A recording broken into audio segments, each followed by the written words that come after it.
weather continues hot in South Florida, and so are the Mets. They arrived in Miami yesterday and poached themselves a ninth-inning victory.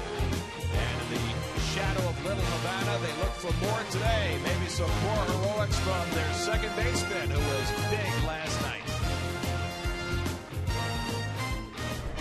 At Marlins Park in Miami, the New York Mets play the Miami Marlins.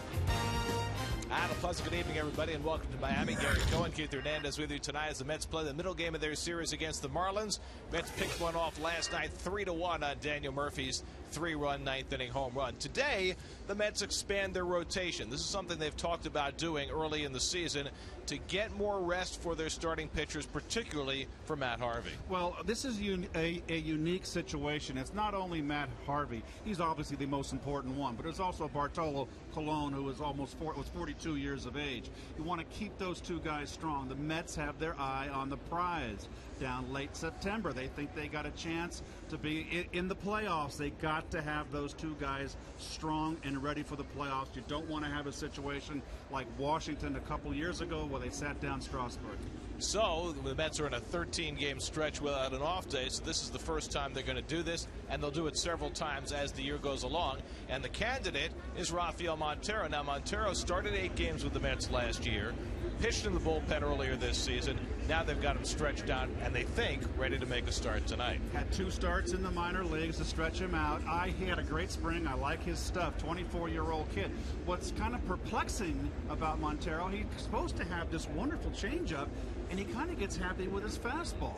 It's a really, really good pitch. He keeps the ball down. He has good control. A little bit wild at times, but I think it's because he's been kind of thrown from reliever to starter when really he's a starter. So he's going to be the guy. If he pitches well, that is a wonderful insurance policy to have for the Mets going forward. Last night's win big for the Mets on a lot of different levels. They recovered after losing 2 out of 3 at Yankee Stadium, and it also gives Terry Collins the leeway to rest some guys today as you look at the Geico starting lineup. Well, I think Kadire, number 1, has been a little bit struggling at the plate. Kadire, one of the older veterans on this team. You want to keep him fresh. Good time to set him down. Remember, this team flew in at 4:30 in the morning after that Yankee game Sunday night on ESPN. So this is a chance now where they snuck that first game in, and boy, what a win for the Mets, that they can get their irregulars in there. Tejada's going to play. It's not a great lineup, but you know something? It takes 25 to win. Sometimes those guys play. They spot play. They have great days. Let's try and keep it going. They're 5-0 against the Marlins this year, going for 6-0 tonight with Montero on the mound. All the action coming your way on SNY.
MBUSA.com. By McDonald's. Try McDonald's new 100% sirloin third-pound burgers starting at $4.99. By Geico, over 75 years of savings and service. And by Hyundai, get in your comfort zone with the most advanced Elantra yet. Visit your Hyundai dealer today. MLB.TV Premium is the #1 live streaming sports service. Watch every out-of-market game live on demand in true HD. Real-time highlights, live look-ins, pitch tracking widget, and more. Visit MLB.TV for details. Today's game changer brought to you by T-Mobile. Mets beat Steve Cishek last night. He's been a terrific closer for the Marlins against everybody except the Mets. A third of his blown saves in his career have come against the Mets. The fourth one coming last night when Daniel Murphy took him deep in the 9th inning. Mets try and keep the good times rolling against the Marlins tonight. Rafael Montero against David Phelps. First pitch coming up from South Florida.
Fantasy baseball for free on DraftKings.com with the official daily fantasy partner of the New York Mets.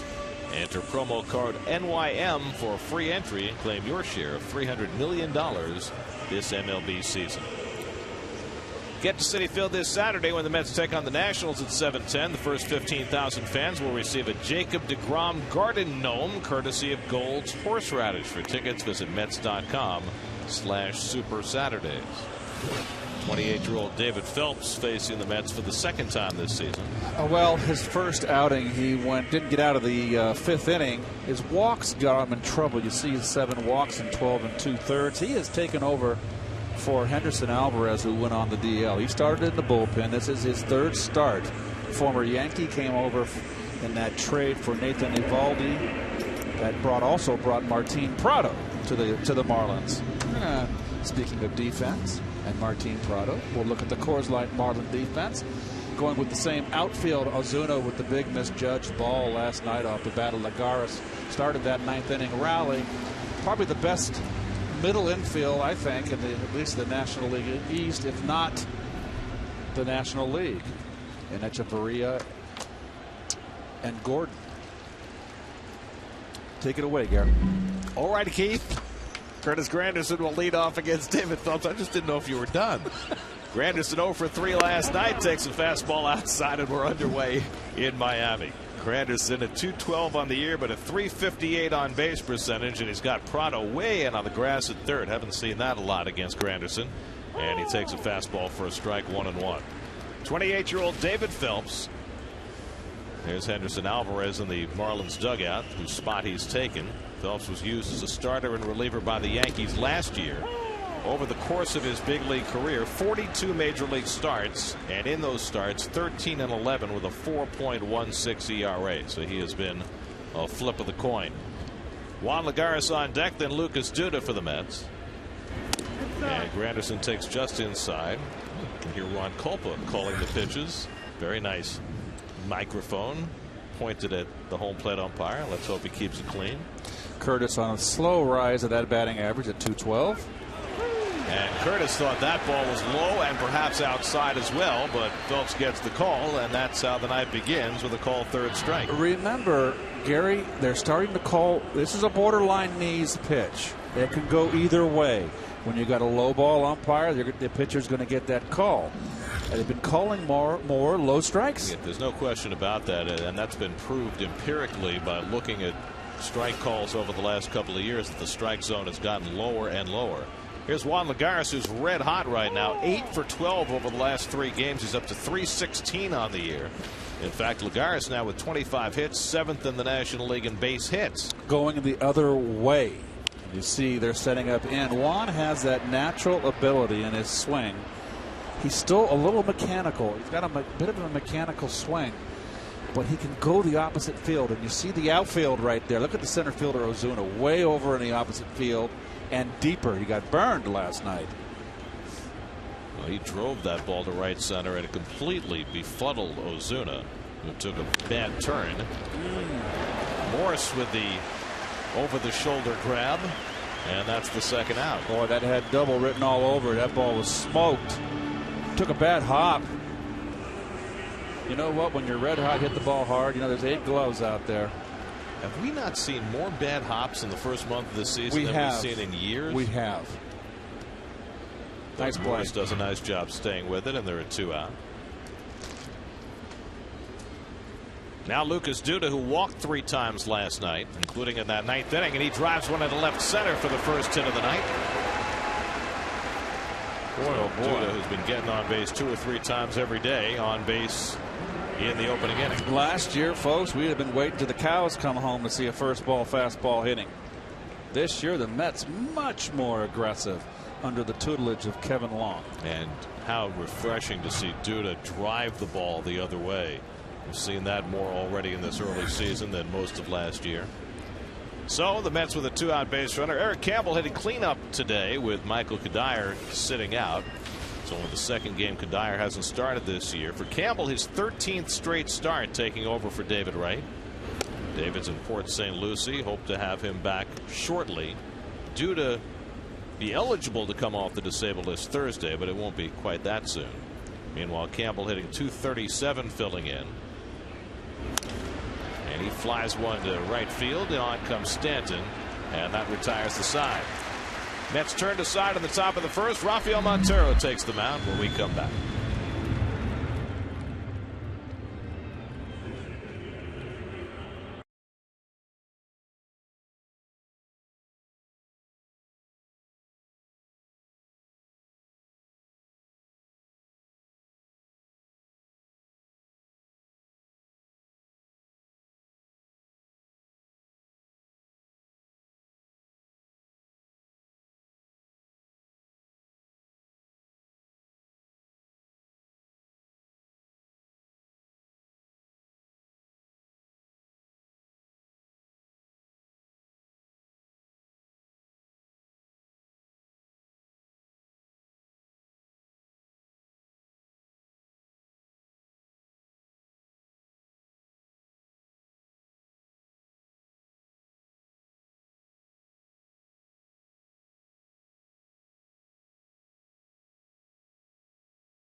disappointment as last night when they were held to a run on 6 hits.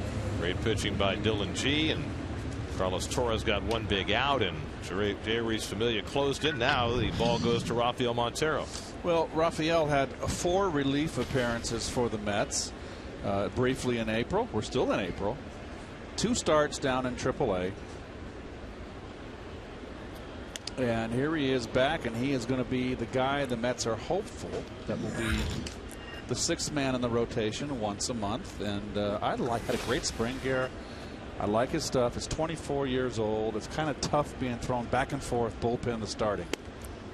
Ball's behind D. Gordon, 2-0. And that's been the thing with Montero, is that when he has pitched in the big leagues, he's had trouble throwing strikes. Now, once he settled in last year, his last 3 starts of the season, he did extremely well. But his history has been as a strike thrower, and has yet to translate consistently at this level. Well, he's been kind of an enigma. That he's got this great changeup, but sometimes he just gets fastball happy. D. Gordon hitting at .395, second in the league, and he pounds one foul. And that specifically, Terry Collins said, is why he started Anthony Recker tonight rather than Kevin Plawecki, who's been in the big leagues for a week. He wanted a veteran back there to coax Montero to use all his pitches. And I think it was a good time to sit down Plawecki. He'd been struggling a little bit, looked a little confused last night, even though he had the big home run in Yankee Stadium.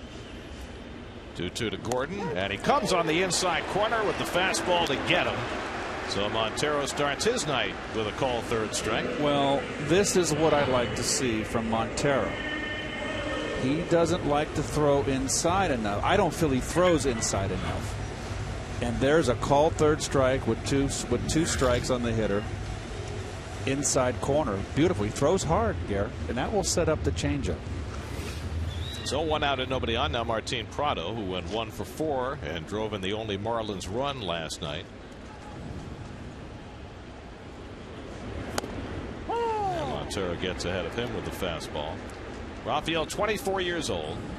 Mets didn't sign him until he was 20, which is very rare for a kid from the Dominican. Most of them sign at 16. Slider off the plate, 1-1. Larry Vanover, the crew chief, working at 3rd base tonight. Ron Culpa has the plate. The younger umpires, Knight and Carapazzi, in the middle. Well, Montero is he's a slight fellow, I guess, a little on the slender side. He's in the book at 6 feet. I don't think he's quite 6 feet, 186 pounds. Lanky kid. Another one of those kids from the Dominican Republic with a rubber arm. He's got a great arm. Ahead on Prado, 1-2 with Stanton on deck. And it's lifted to center field. Lagares patrolling. 2 out. All right, quick look at this Met defense brought to you by Lexus. Manu and Heiss with the start in left field. We talked about the late flight. Kadir getting a dead night off. Tejada getting a start at shortstop. Flores sitting down. The rest are the same characters. Campbell doing a wonderful job filling in for David Wright, and Recker getting a start. So here's Giancarlo Stanton with the bases empty. 1 for 4 last night. Stanton, 5 home runs, 17 driven in, second in the league in RBIs after a slow start. But this is the danger spot in the Marlins batting order. And he pulls one just foul. Campbell was playing right on the line. If that had been fair, he probably would have had it. Well, got to keep the ball down on Giancarlo. You throw him belt high and up, you are asking for it.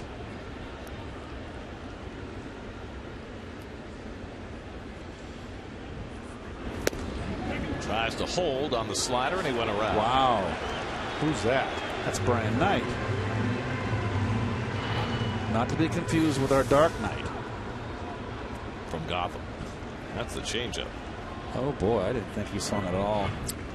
1-2 coming.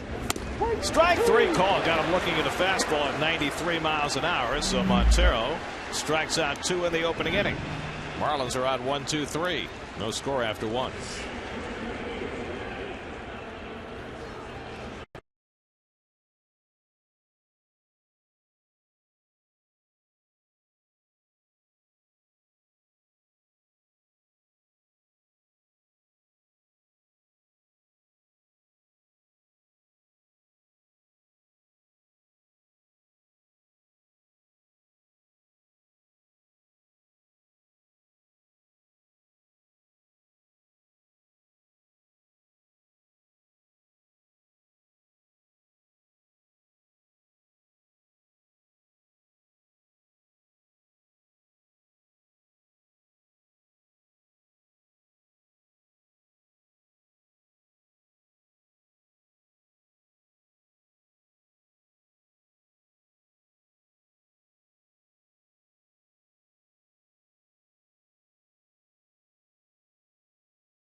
Second inning, Daniel Murphy leads off, flies one out to left field. Ichiro Suzuki drifting back. One pitch and one out for David Phelps in the second. Well, Murph not waiting, much like Duda swinging at the first pitch. Murph, of course, big 3-run blast last night, and then capped it off with a beautiful sparkling play in the field in the bottom half of the ninth. Now Ruben Tejada getting a start at shortstop today. His 5th start of the year, and only the 4th time in his career that Tejada has hit 6th in the order. That's a little unusual for Ruben to be in that kind of an RBI spot. You know, it's a funny game. And yeah, Martina. She loves baseball. Quite a player, obviously. Broken bat off the foot of Phelps. I don't think he ever saw it, but he recovers in time to make the play. The barrel of the bat went toward third, and I don't think Phelps had any idea where that ball was until it hit him. Another skate save happened last night. Garrett, did it not? Look at him. Off his back foot, whatever, his left foot, excuse me. Good recovery. We saw Kozar kick one last night. This was the back heel, but Phelps was looking the other way. Jeez, put him behind goal. Oh, in front of goal. It looked more like a soccer play. You know, the back heel to your teammate for the quick shot. Kirk Nieuwenhuis takes a strike. Nieuwenhuis, just his 3rd start of the year. There's Kozar, who pitched so well last night. I tell you what, he was impressive. Great breaking ball all night long. Allowed just 2 hits over 8 scoreless innings, but all that got him was a no decision last night. A little bit of a look of that ball was low from Nieuwenhuis. There's Dylan. What a job he did. Happy birthday to Dylan G. 29 today. Nieuwenhuis skies one down the right field line, and Stanton over to get it. That retires the side. Easy 1-2-3 inning for Phelps. He threw just 6 pitches. No score in the second.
Downtown, Miami Beach in the distance. Looking east towards the Atlantic.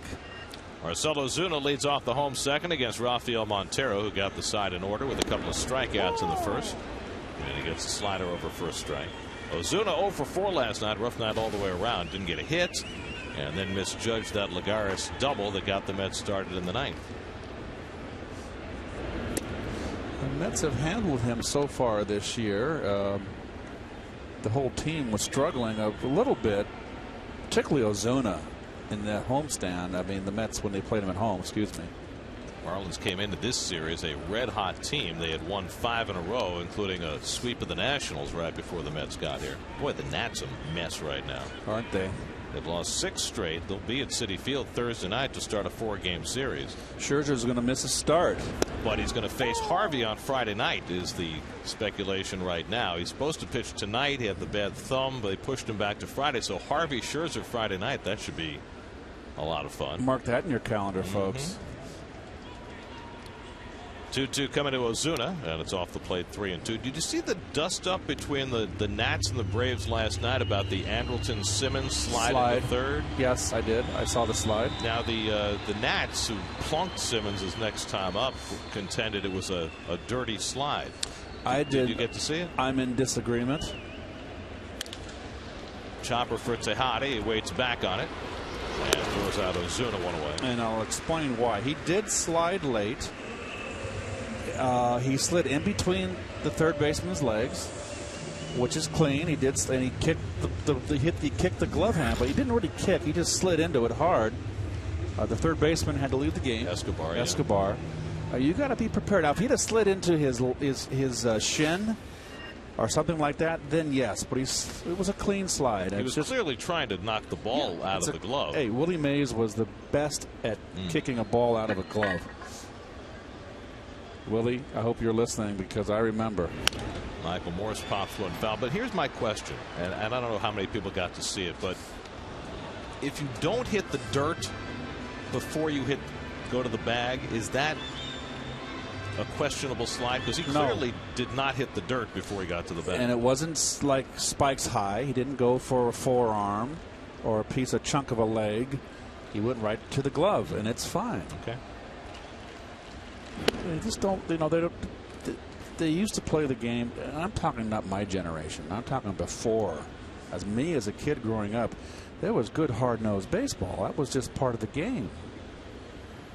And we've gradually through the generations this game has softened up. Popped up in foul ground. Duda gives it a look, but that's how to play. I don't know. I had visions when I saw that play of if it had been Ray Knight, he slid into Ray getting up and popping him. Well, Ray might have. That would have been all right. I mean, it's ridiculous what we're talking about the DH in the National League because Wainwright ran the first base. It's just so silly. People get hurt. That's part of sports. 1-2 to Morris off the plate, 2-2. Of course, Wainwright's going to miss the season with a torn Achilles after hurting himself leaving the batter's box. And that is an injury when you're older and in your 30s. It is, I don't care if you're in your 20s, you may never come back and be the same with an Achilles tendon. Look at Ryan Howard. Right. Full count to Morris. Well, people are counting the Cardinals out because Wainwright got hurt. They lost him at the beginning of 2011 too. You know what they did that year? Yep. They won the World Series. So it's a huge blow. He's a tremendous pitcher. Do they have a Carpenter type pitcher to pick up the slack? Check swing, and Morris went around, strike 3. Third strikeout for Montero through his first 5 batters. Michael Walker right now for the Cardinals, and here's the pitch. Well, that's it. See, the fastball in, Garrett tied him up. I like it when this kid throws in. Walker is off to a 3-1 start. Could he be that guy that picks up the slack? We love his stuff. He's pitching tonight. Well, Carlos Martinez has been wonderful. They put him in the rotation as their 5th starter. They're 12-6. I mean, they're off to a great start. 2 out and nobody on. JT Realmuto 0 for 4 last night. Now the #1 catcher for the Marlins, with them having designated Jared Saltalamacchia for assignment yesterday. Realmuto, the #1 catcher. Jonathan Solano is the backup. They now have the brothers Solano on their bench. Nice slider. He's throwing his off-speed stuff a lot, so the message has clearly gotten through. Well, I like the fact that he's gone inside with 2 strikes.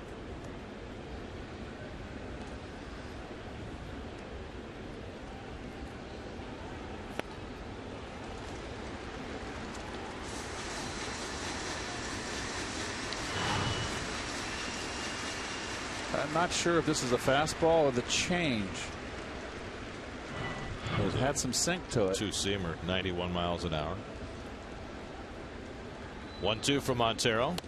He goes up and away with the fastball. 2-2. Well, the 2 starts that Montero had down in AAA, the first one was 2 2/3, gave up 2 runs. The last one was 5 innings, gave up 4 runs. So not sparkling. But no walks. And he's coming back here off to a hot start. 74 pitches in that last start Thursday. And he'll probably be limited to 90 today, since he just hasn't thrown that many pitches. And for those of you that missed our just spectacular open to this ball game before the game, this is a 6-man rotation that the Mets are going to have for once a month, specifically for Harvey. Swing and a miss. Wow. Montero coming up and in to get Real Muto. 6 up and 6 down with 4 strikeouts. Terrific start for Montero. No score after 2.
With Steve Gelb. Steve? Well, guys, one of the marquee attractions here at Marlins Park, and there are a lot of them, are the 2 fish tanks behind home plate, 24 feet long, 250 gallons of water each, and there are 12 different types of fish in there. It looks really nice. It's cool to view a different, unique aspect of this park, but it wasn't as simple as, hey, we're just going to throw a couple of fish tanks behind home plate, a couple of barriers that they had to get over when they were building this park. First of all, when you put 12 different types of fish together, you got to make sure they can cohabitate. So there was an outside company making sure that the fish won't eat each other or attack each other. Second of all, the maintenance of this thing, 3 times a week, they have an outside company come in, maintain, check the water, check the fish, as Recker pops out to first right there. They also have 100 square feet of filtration system that's actually in between the Mets dugout and their clubhouse. So there's a nice room back there with all the filtration. But then finally, and most importantly, is you got to make sure that a ball is not going to head back there and break the fish tanks open. So there are 2 layers of glass and then an extra layer on top that was described to me as the stuff that is used in bulletproof glass. And they tested it when they first put it in, had a pitcher throw 90 miles an hour, didn't break, didn't even bend. Well, you hope you don't get exit velocity of 110. Oh, that dreaded word, exit velocity. Montero looking for his first big league hit. I mean, the fish are very nice to look at. Yes. But if you put a predator in there, it might get more entertaining, be more like the Discovery Channel. There are fish that devour other fish. Phelps handles the comebacker and throws out Montero 2 away. I mean, when the action hits a lull, that might provide a little more entertainment. Are you feeling chipper? I know your birthday's tomorrow. You're awful spry tonight. I'm trying to stay young. Good luck. Thanks. 2 out and nobody on. Now Curtis Granderson. It took a call, 3rd strike. What do you call that fish? I don't know. It's a leopard something. A spotted. What? The fish never changes its spots? Thought that was a leopard.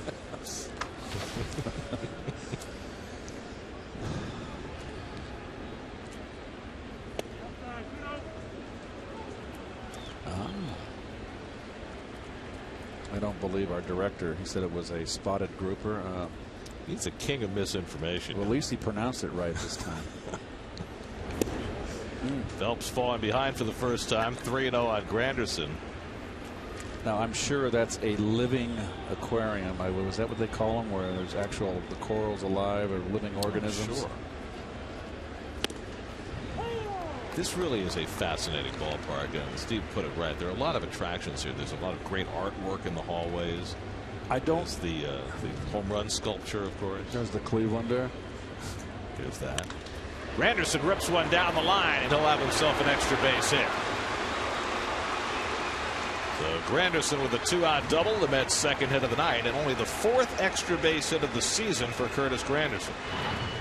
3rd double. 3-1 count, folks. Look at that. They got to come in with that fastball right down the pipe. Lucky he didn't lift it. And one thing about this Miami outfield, it has 3 very, very strong arms out there in Ichiro, Ozuna, and Stanton. So the Mets already have more hits against Phelps than they had the first time he faced them this year. He only managed 1 hit in 4 2/3 in that game 11 days ago. Lagares takes a fastball for a strike. Really shading Juan to the opposite field in the outfield, and I agree. Got to take that gap away from him, and Stanton a little bit in. He wants a chance to try to throw out Granderson on a base hit. Lagares hit a wicked ground ball down to Morris's first time up.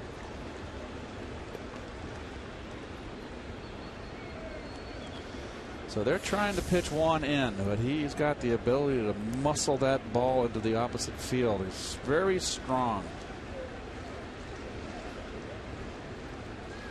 Is there going to come a point in his career when on those inside pitches he learns what he can turn on and hit out of the ballpark? Well, I certainly hope so, and you should be able to learn as you go the opposite field hits right there, and you can see Juan right there, number 3. Tied for 3. Yes, and the key is when you look in, you don't fly open your front shoulder. Stay closed, and it's not. I don't like to ever call it looking in. It's anticipating in. That's a better term.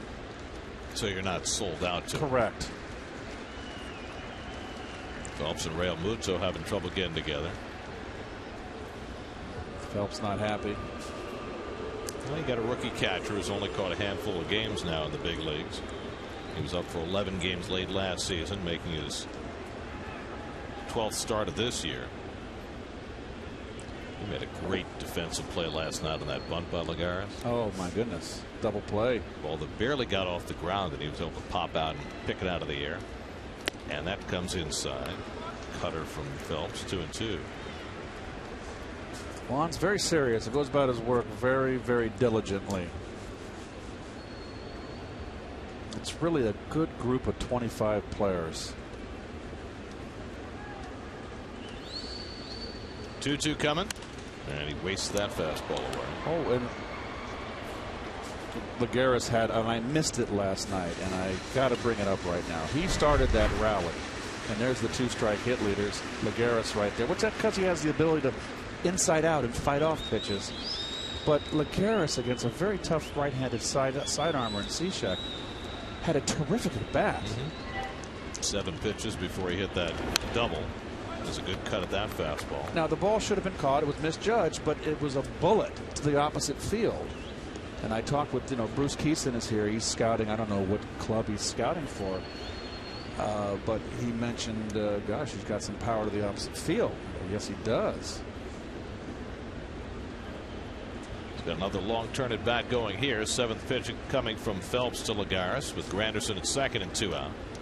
And the breaking ball, he tries to hold and he stopped it in time. Brian Knight gives him a pass and it's 3-2.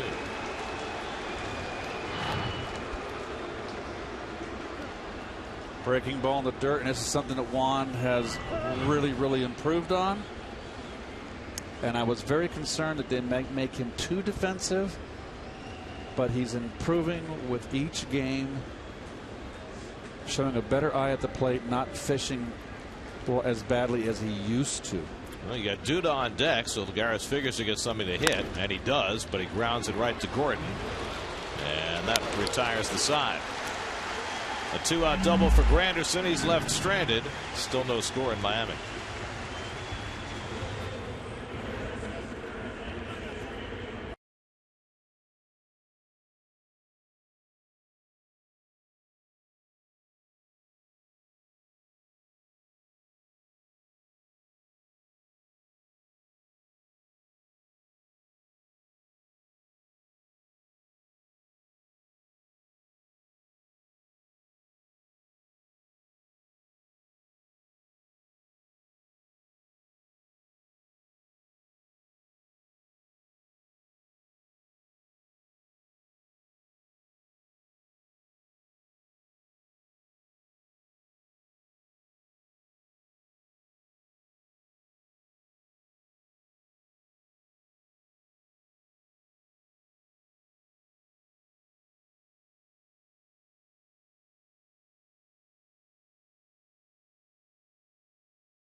But we prefer to also educate.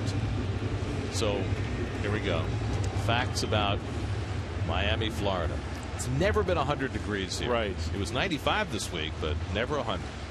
Named after the Miami Indian word, which means big water. Makes sense. Sunblock was invented here in 1944. What happened before that? I don't know. A lot of Sunburn. A lot of sunburn. Yeah.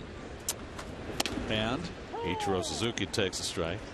And Miami Beach is a man-made island. Did you know that? that would not surprise me. Like what they've done with the place. Good fastball in. Ichiro starting just about every day now with Christian Yelich on the disabled list. There's Jeffrey Loria, the owner of the Marlins, responsible for building this impressive structure and putting together a team that, like the Mets, is on the rise. Staying inside. And you mentioned, Gary, that Recker got the start. He wanted a veteran catcher, Terry Collins, behind the plate for Montero, and Recker calling aggressively in this game. 2-2 to Ichiro. Ichiro 0 for 3 last night. 2,858 big league hits, 4,136 if you count his work in Japan. Future Hall of Famer. 2-2. Slapped over third, just foul. Vanover had to get out of the way of the ball before making the call. He kept following him. A little two-step here. Barely foul. Took him a while to collect himself. Looked like Leslie Nielsen. Oh, was he terrific in that role? He was terrific. I'm sorry.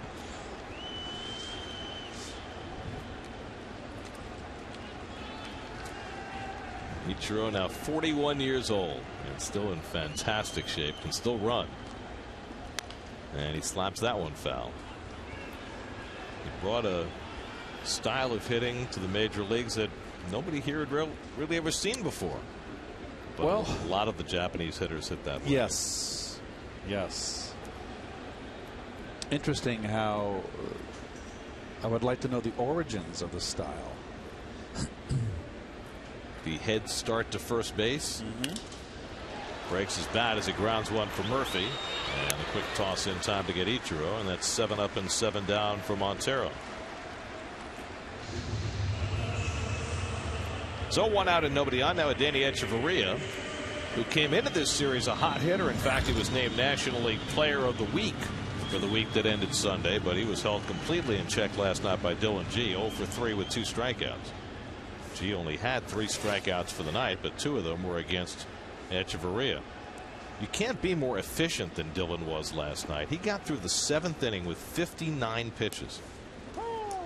And he retired the first 2 in the 8th before he gave up 3 straight hits and left having thrown only 70 pitches on the night. And I thought Dylan said something very interesting after the game. He said, I only threw 70 pitches, which is nothing. He said, but I was really tired. He said because there was no break. The game was so fast that every time he finished an inning, he was right back out there on the mound because Cosart was working just as quickly. Well, maybe that was good to be a little tired because he certainly had a great sinking action on his fastball and changeup.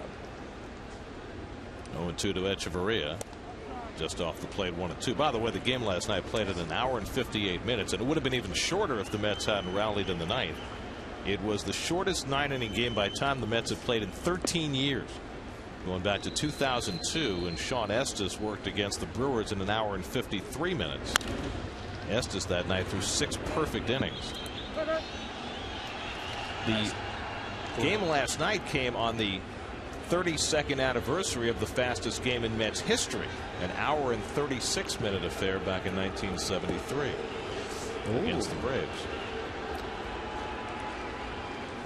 But sub-2-hour games are almost extinct, even with new speed-up rules. Fastball strike 3 call. Echeverria caught looking, and that's 5 strikeouts now for Montero. He's painting. He is painting the corners and keeping the ball down. Well done.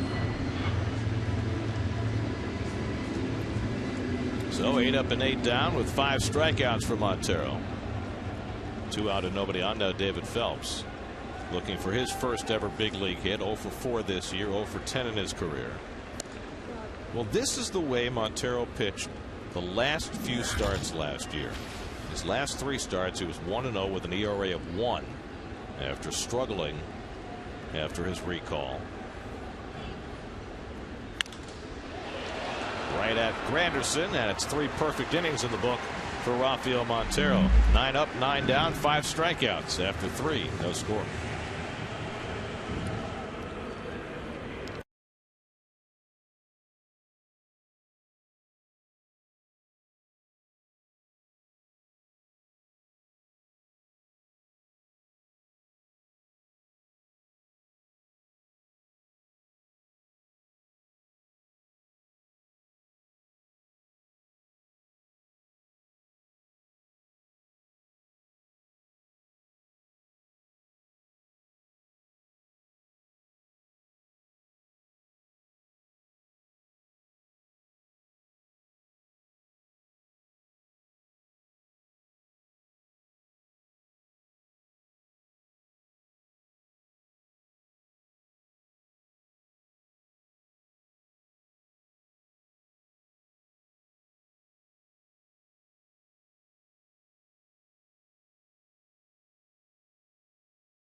dancing. Well, you got the performance art to go with the Cuban. Very nice. It's like Benihana. That's exactly right. Very impressive. Pile on that ham, baby. Oh, that's, let me see, that's 1,000 calories. Got the pickles. Very nice. Uh-oh. Here come the cheese. Queso. Oh, there you go. Flatten it.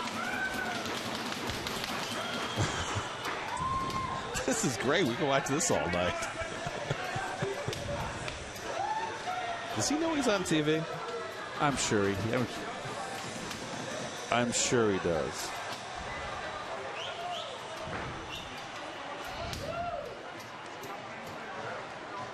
We've got a clock on him to see how long it takes him to produce the sandwich.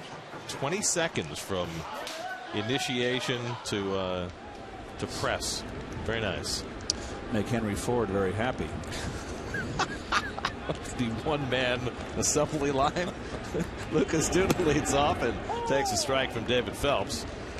Duda jumped on the first pitch he saw and drilled a base hit to left center his first time up. The Marlins, as they have with Duda every time he's come up, flipped their defenders after the first strike, and he takes inside. They start out with the third baseman Prado on the left side just in case Duda bunts. And then after the first pitch, Prado and Echeverria switch places. I think more after the first strike, right, isn't it? Right after the first strike. 2-1 now to Lucas with Campbell and Murphy to follow. Little bat. Attention to the bat. That's your make your living with that bat. Putting some tape on Ruben. They're pitching Lucas inside. Getting much more change-ups now from the right-handers in particular. Yet to go on a home run tear yet, right? Yeah, only two. Yep. Waiting for him to get into one of those streaks. Got him with the off-speed pitch. Second strikeout of the night for Phelps. The road ahead presented by Buick. One more game here tomorrow night, then 4 with the Nationals starting on Thursday night, and then the Mets have 2 off days next week, Monday and Thursday. The Orioles come in for 2 in between before the Mets go to Philly and Chicago. Of course, the Orioles are in an odd spot right now, necessitated by the unrest in Baltimore. They had to postpone their games last night and tonight. They're going to play the White Sox at Camden Yards tomorrow afternoon with no fans. No public will be allowed. They'll have TV and they'll let the press in, but I think that's unprecedented in Major League history to hold a game with no fans. I would think so. It's been done in soccer because of, various situations of unrest. It's been done in high school basketball at times, but never in Major League Baseball. And then the series schedule for Baltimore this weekend, they're going to move to Tampa Bay. The Orioles will be the home team, but they'll play the games at Tropicana Field. So that's what will precede the Orioles trip to New York. Campbell tries to hold, and he did not go around. As for the Mets, they've got those 2 off days next week, and they're going to a 6th man in their rotation this week to get everybody an extra day of rest. But next week, they've got the opposite problem with 2 off days, and they might skip a starter and go to 4 men. So the machinations continue. Here's a strike, 3-2. Because it's one thing to get your pitchers an extra day of rest, right? But if they have 2 extra days of rest, now you're really knocking them off kilter. And one of them's going to get knocked off kilter that misses. That's going to be the odd man out. Right. And I'm not sure who it's going to be. Echeverria with a good backhand stop. The quick throw is on target. Boy, he's good. Echeverria got rid of that ball so quickly. Watch this. Plant and throw. Off balance. Look at the strength of the arm. That is a major league play. That is. Watch his reaction to the ball. Stretching for the backhand and just throwing off balance. Powerful arm. Major league play. Now make your pitcher happy. And they're just raving about this infield defense. This is a club that's only made 5 errors this year. Well, Echeverria is not quite Andrelton Simmons, but he is awfully good. Changeup from Phelps misses, a ball and a strike. Murphy flied to left his first time up. Gordon is a former shortstop who has much improved his defense, is moving to second base. Remember, the Dodgers first brought him up to play short, and he was inconsistent, but really blossomed last year as a full-time second baseman. 2-1 coming to Murphy, and Phelps falls behind 3-1 with Tejada waiting on deck. Nice count for Murph. Moved closer to the plate. Came out in the paper and stated that. Drills one into right field for a base hit. Stanton over quickly, cuts it off, and holds Murphy to a 2-out single. Well, I'll tell you what. You think Stanton, because he's a big guy. Look at Murph right here. 3-1. Don't waste any time. Fastball right down Broadway on it. I'd like to see Murph use left center field a little more, like we did when he first came up. He should own left center field. Well, things starting to come around for Murphy at the plate. The last 3 games, 4 for 9 now, with a couple of doubles and a home run. Oddly enough, Murphy, who came into the day hitting 174, leads the Mets in RBIs. He had 3 last night. He had 2 the night before at Yankee Stadium. 14 on the year. Tejada fouls back the fastball.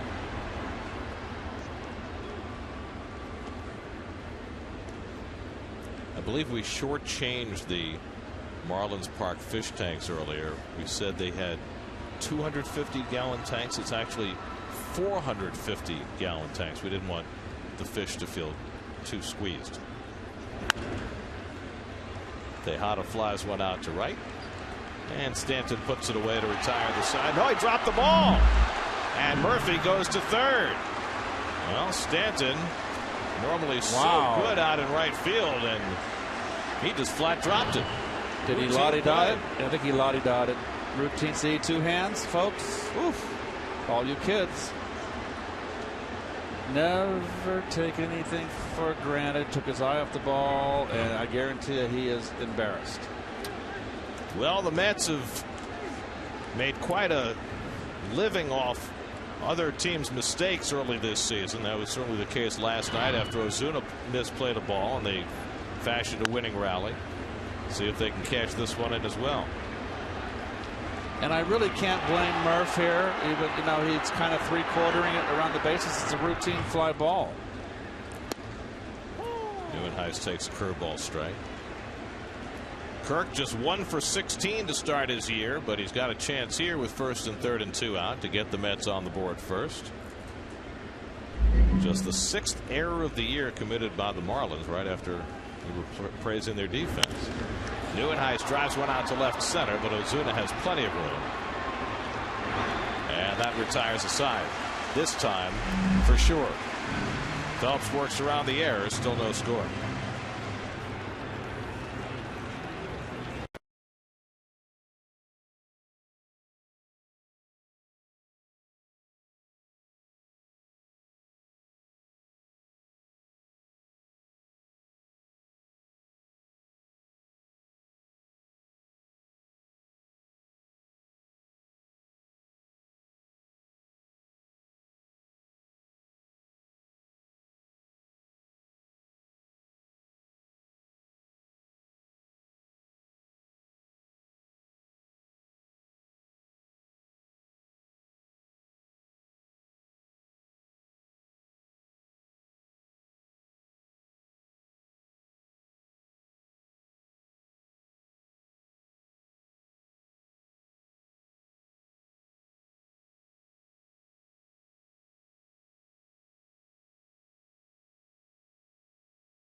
I'm going to have to kind of have influence over during the game. I'm sure he's going to do his homework and he's going to know the hitters, but I've seen these guys a lot over the last couple of years, so I have a pretty good idea what we can do and what'll be successful against them. So, we'll follow a game plan, we'll work together, but I definitely feel some responsibility that whatever happens today is kind of on my shoulders, but that's kind of every day.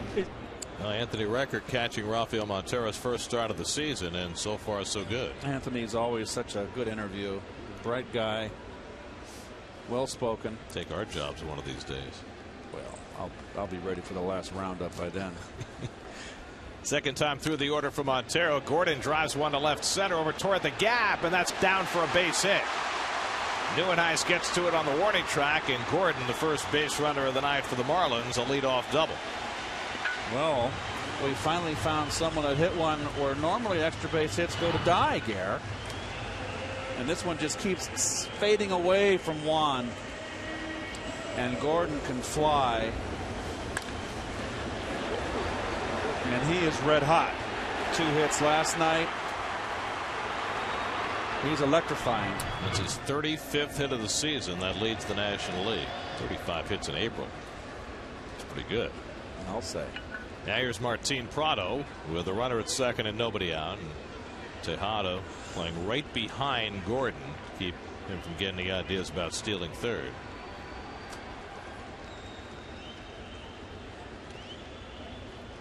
Recker blocks the slider in the dirt, 1-0. Well, you've got really the ideal 2-hitter, one of the best guys in the 2-hole in Prado, the veteran.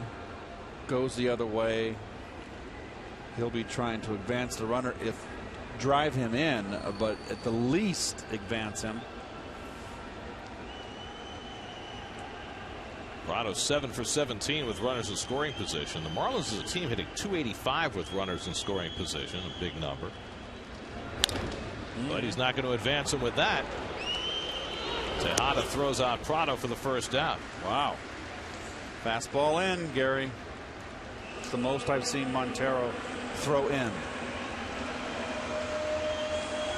So an unproductive out for Prado, is really angry with himself as he heads off. Oh. And now Stanton, who took a call third strike his first time up.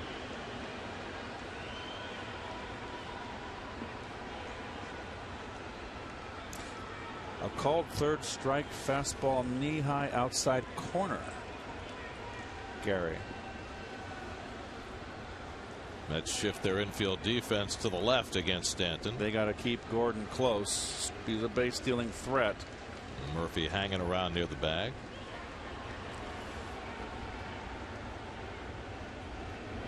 And as that pitch was thrown, Murph was on the bag.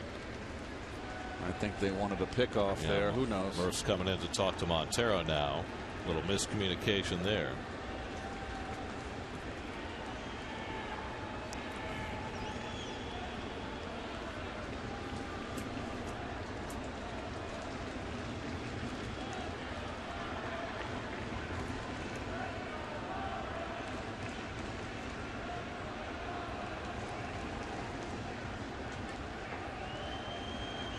Coming to Stanton.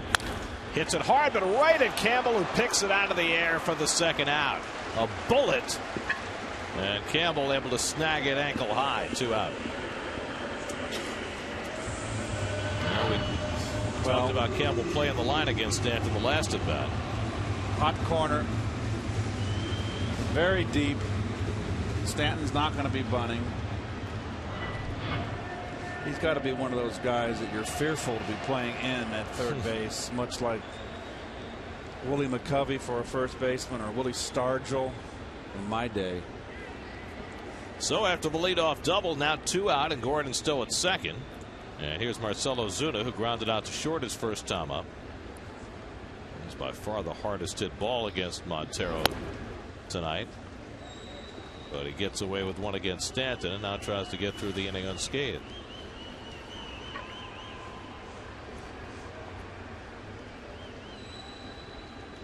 Gordon at second with 2 out. He'll score on just about any base hit to the outfield. And Recker letting the infield know what they do if Gordon takes off for third. Do you let him go with 2 out if he wants to steal third? I if he wants to steal third, let him go. To me, you want to play defense. You want to keep the ball on the infield. You don't want to get out of position where you lose coverage defensively. Slider misses. 2-0 to Ozuna. Morse would be next. Well, there you see the numbers, and pretty good for his career, but last year was caught stealing 19 times. This year been caught stealing 6 and only has 8 steals, so his rate is not great.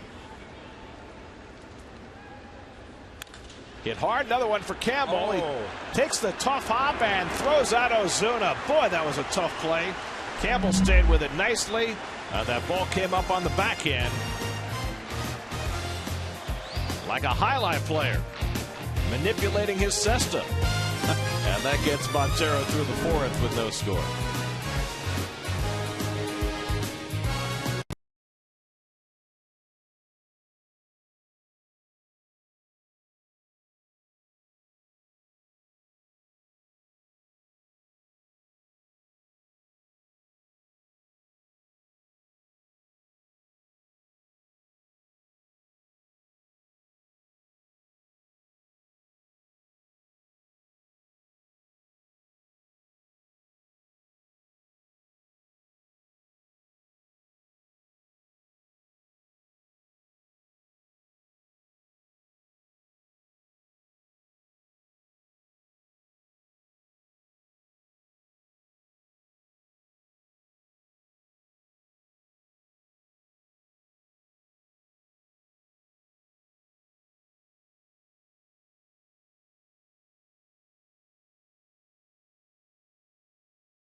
Last night it was G and Cozart. Tonight Montero and Phelps. No score as we start the 5th. Anthony Recker leads off.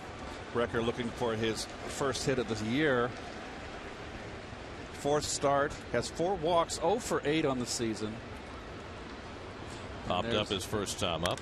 And he drills one to left field, but right at Ichiro for the first out. So Recker hit it right on the button. 1 pitch and 1 out. And now Montero will look for his first big league hit after hitting a comebacker his first time up. He's 0 for 12 in his career.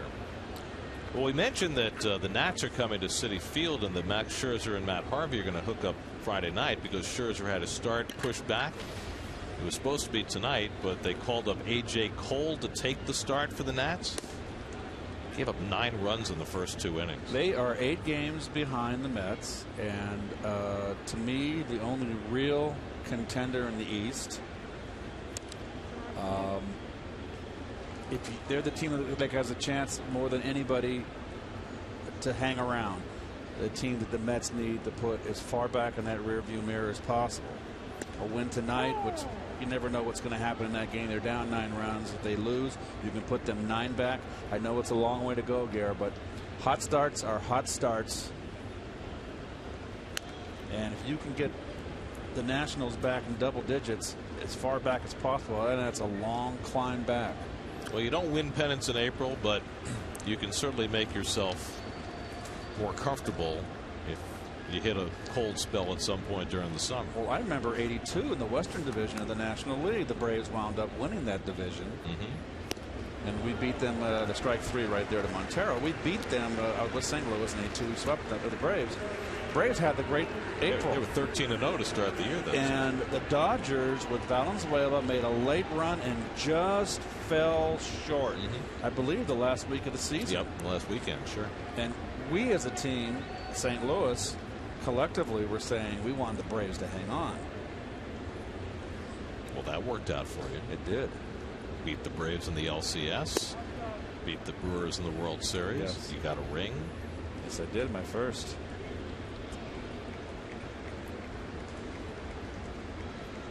Curtis Granderson drilled a double his last time up. Third time around the batting order now for Phelps.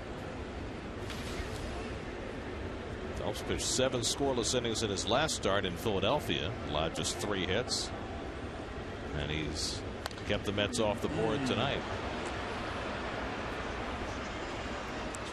2-1 to Granderson.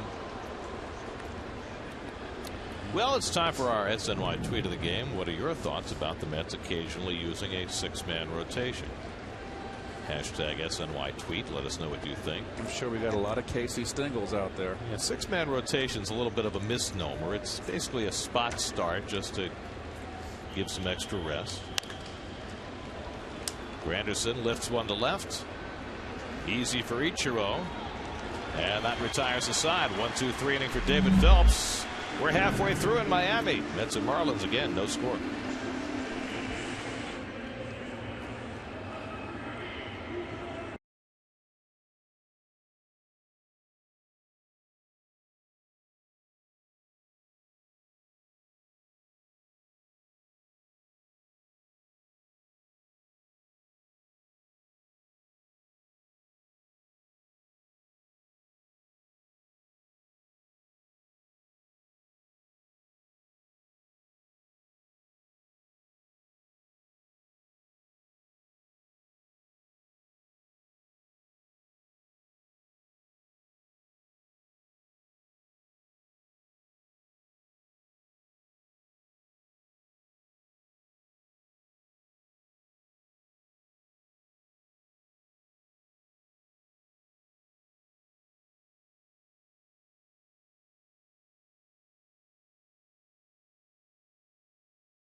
Get a complete draft breakdown with exclusive interviews and reports from Florham Park as the future of the Jets is revealed. Jets Nation Draft Day 2015. Coverage begins Thursday at 5 only on SNY. That's 5 p.m. by the way. I know the draft's big, but 5 a.m. would be pushing it. Yes. And they are in Vegas. So that would be like 2 a.m.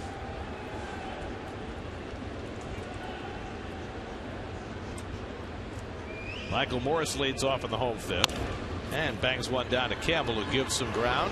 The long throw on a hop, and Duda can't scoop it, and Morris is safe. It goes into the photo well, and Morris will go to second. Well, Campbell backed up on it, and the one hopper couldn't be handled. It's an error on Campbell. Well, he plays it back for the long hop. Morris doesn't run well. Just did not have enough momentum, the footwork, to get the strength of the throw. And forgive me, the draft's in Chicago. I stand corrected. Well, it's an hour difference instead of 3. In any event, your point is well taken. 5 o'clock is adequate for starting draft coverage. Third error for Campbell. Puts a runner in scoring position with nobody out. JT Realmuto, the batter, struck out his first time up. And he flies one out to center. Lagares gets there. Morse tagging, but he's not going anywhere against Lagares' arm. He's got to try that, doesn't he? I don't care what kind of a truck horse he is. That ball was deep.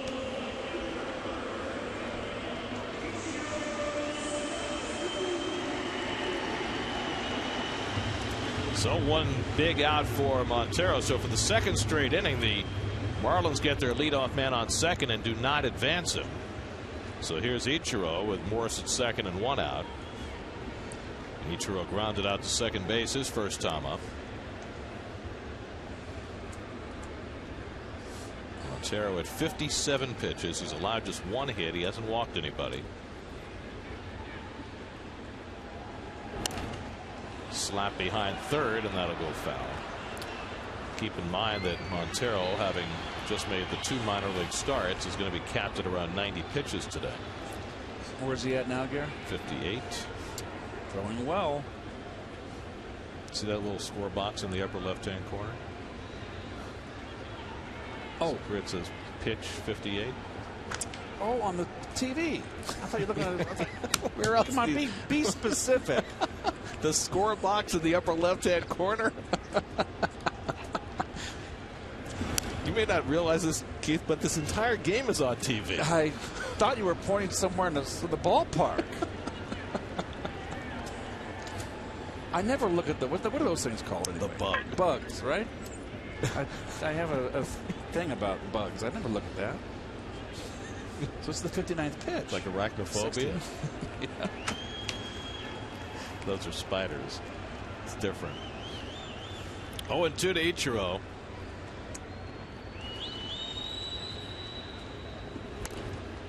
He golfs that one foul.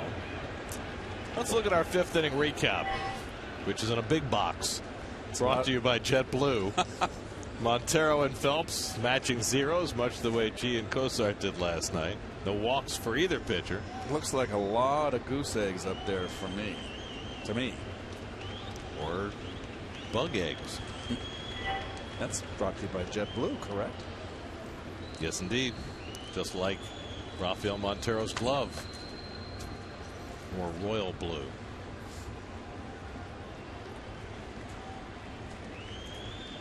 Oh, and 2 to Ichiro. Echeverria on deck. Slap to third. Campbell gets in front of this one.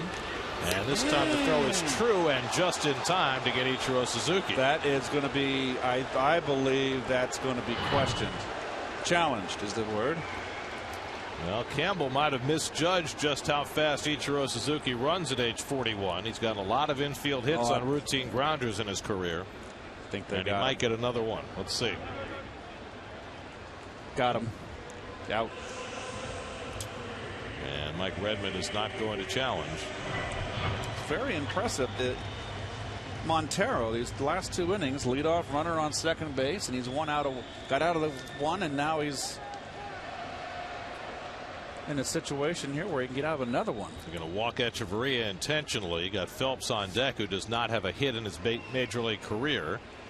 And so rather than take a chance with Echeverria, who's coming off a big week, Montero will issue the intentional pass, his first walk of the night. And this is normally, I do not like walking an 8-hitter with 2 outs to get to the pitcher, but in this case it is appropriate.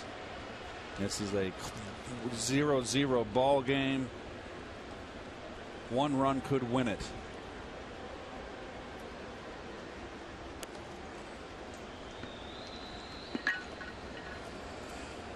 Now when they cap him at 90 pitches, will they count these 4? That's a good point, Gare. I don't think they should. No, I don't think they should either. He's throwing 65 miles an hour. I did not think of that. You always. I mean, if you were going to count those, why wouldn't you count throws to first, right? That's true. Gare, that your brain is always working. For now. Is it that way when you sleep? I sleep very well, thank you. Morris at second, Echeverria at first, and 2 out. Now it's Phelps, who lined out to Granderson in right field his first time up. 0 for 11 in his major league career. And Montero powers one by him, 0-1. This kid's got a nice fastball. got a nice delivery too. He's got a nice fluid motion. Not a big guy, just 6 feet tall, 185. Kind of Pedro-esque in his physique. Of course, every kid growing up in the Dominican wanted to model himself after Pedro Martinez. Why not? Hall of Famer, for sure.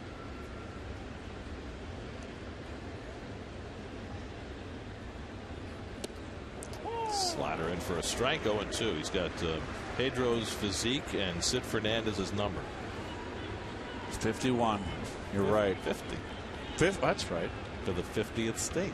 Thought I saw this. I'm going blind. Here's the 0-2 to Phelps.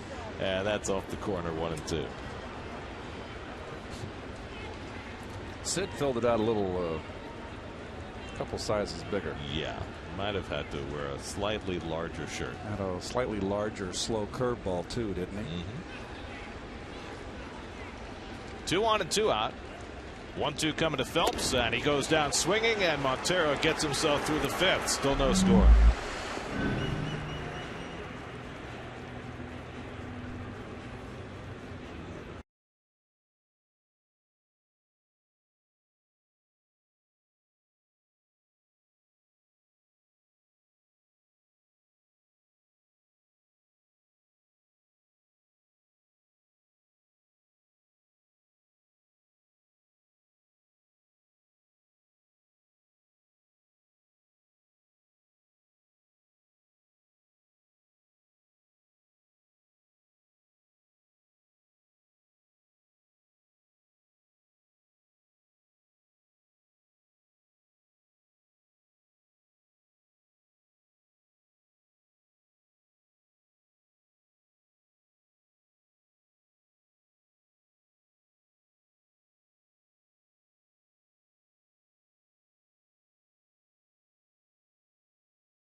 Hit to center field. Lagares started back, now racing in, diving, and he did make the catch. Left center, back goes Lagares, another great catch. Oh, he's just too good. And Juan Lagares has been hitting as well, and he comes to the plate to lead off for the Mets in the 6th inning of a scoreless game. 0 for 2 tonight. Hit the ball hard both times. First grounder to first, a hot smash to Morse. He made a nice play, and then a hot shot on the ground right to D. Gordon at second. So he's had 2 good at bats, nothing to show for it. Lagares, Duda, and Campbell against David Phelps. Let's see, Phelps has now worked 9 2/3 innings against the Mets this year, and he's given up 1 run and 4 hits.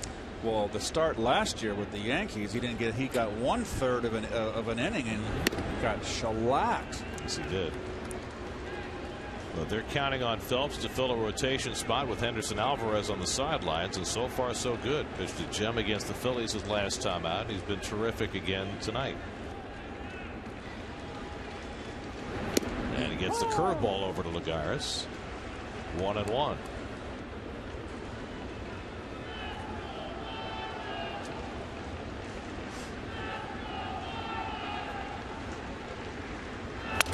Broken bat down the line and foul.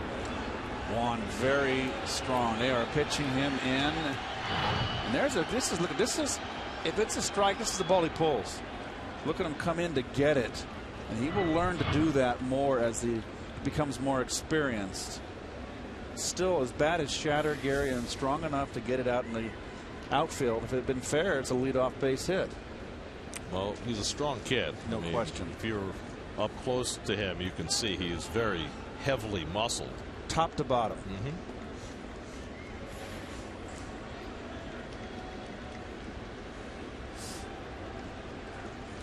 Phelps ahead of him 1-2. And he comes inside 2-2. Marlins have been getting better and better starting pitching lately. Their first 14 games, their starter's ERA was 5.3. That's a hard way to win. Echeverria, another backhand play and another perfect throw for the first down.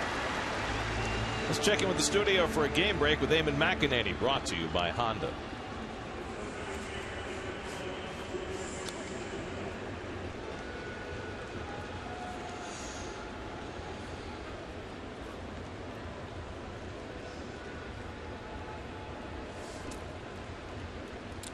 Kelly Johnson having a pretty good couple of days. A homer and 3 RBIs last night in the Braves win.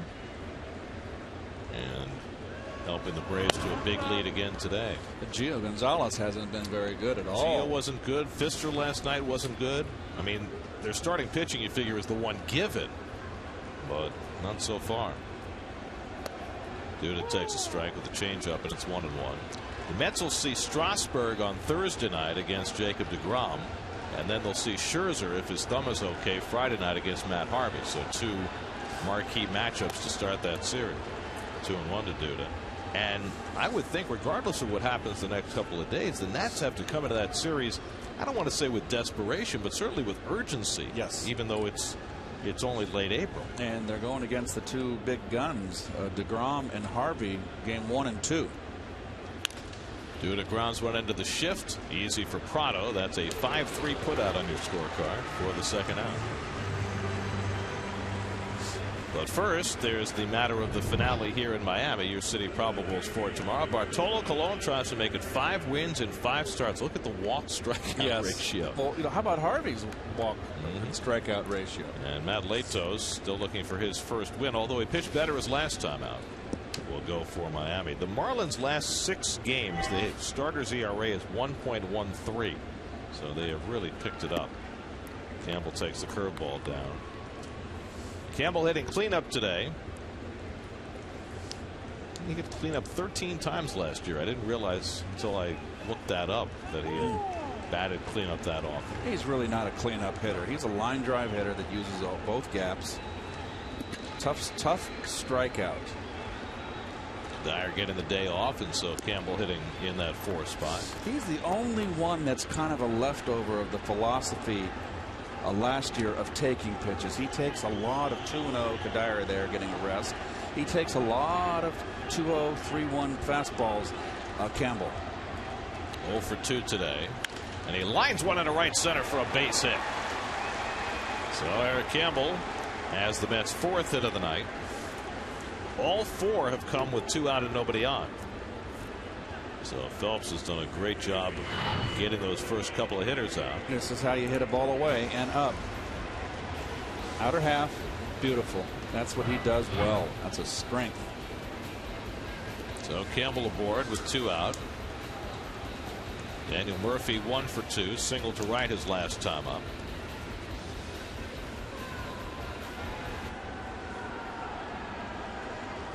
Campbell will swipe the occasional base, so Phelps keeps an eye on him.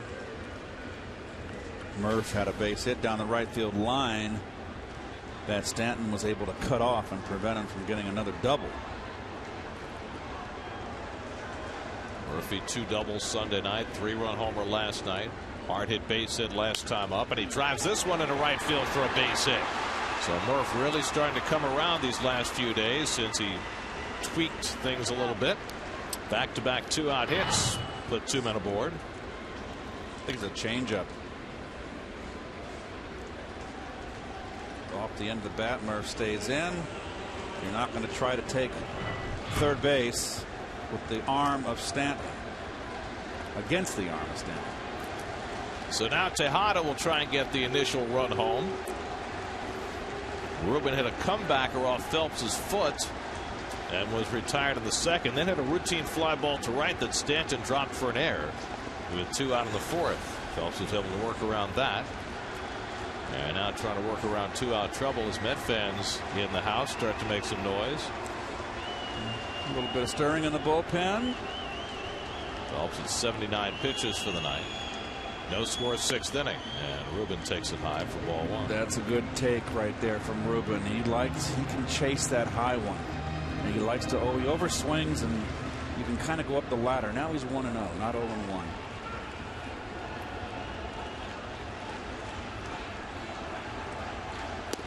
And he takes a slider for a strike,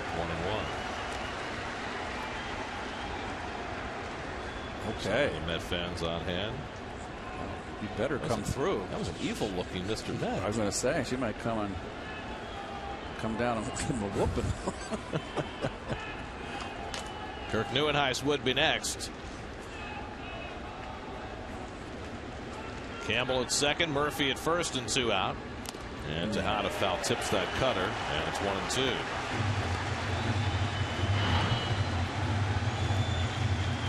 Little cutter pulled off. Even Mr. Met looks angry, doesn't he? Mr. Met usually is very affable. Let him loose on that aquarium.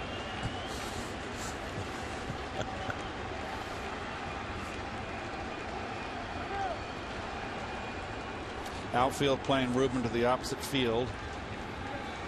Don't want to throw an off-speed pitch where he can pull the barrel out to go right down that left field line. A lot of open territory. Too high. Phelps dialing it up to 93, and it's 2-2. Neuenhuis would be next.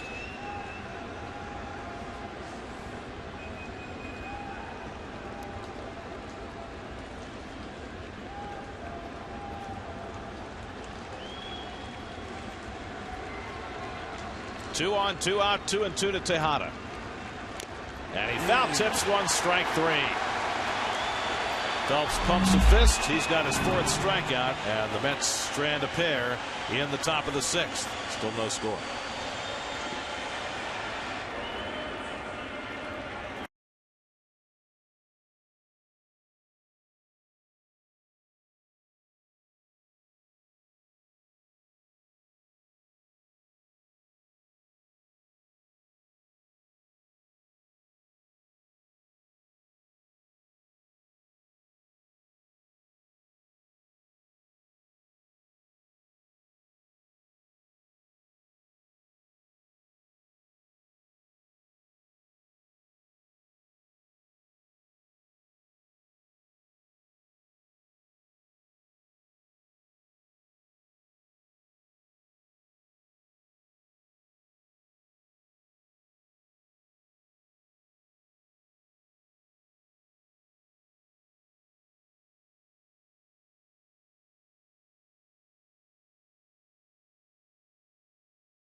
The newcomers, who has put together a terrific April for their new squad.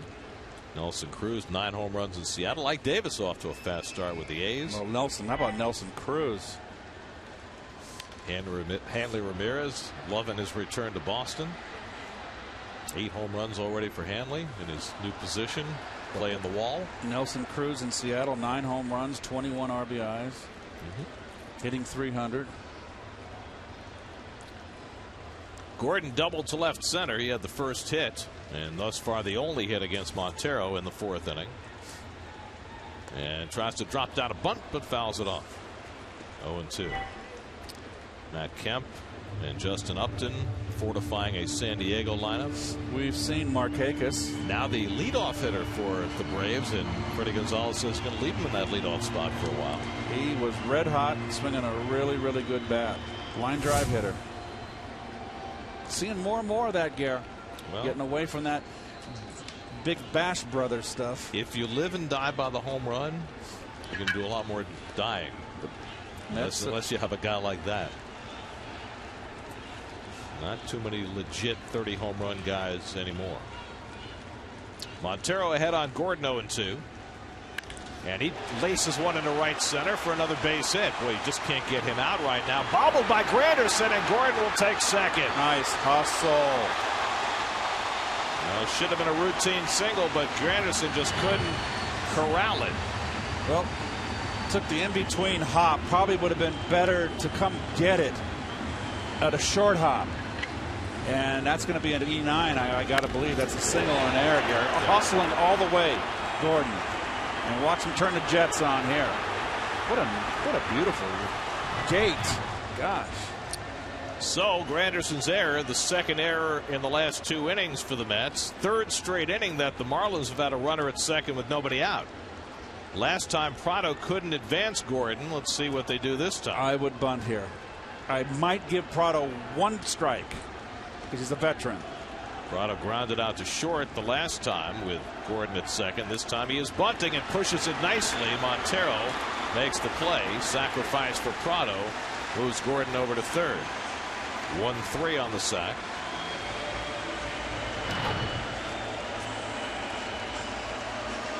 Well, Prado could have given him one strike and then put the bunt on if he didn't get him over, but this is a game that's maybe decided by a run. So now do you walk Stanton and set up the double play, or do you play the infield in and try and get him out? I would pitch to Stanton, and I'll tell you why, Gare. This is the team that leads the National League in strikeouts. Stanton has 26 strikeouts. He's a guy that you can pitch to and strike him out. I would definitely go after him. He struck out looking in the 1st inning tonight, then hit a bullet to Campbell that was caught in the 4th. Infield up. And the first pitch slider off the plate, ball 1.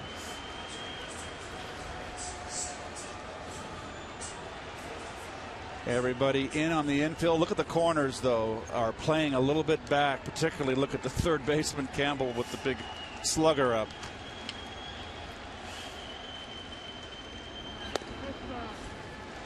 Two and 0. I'll tell you what, Montero showing some poise here.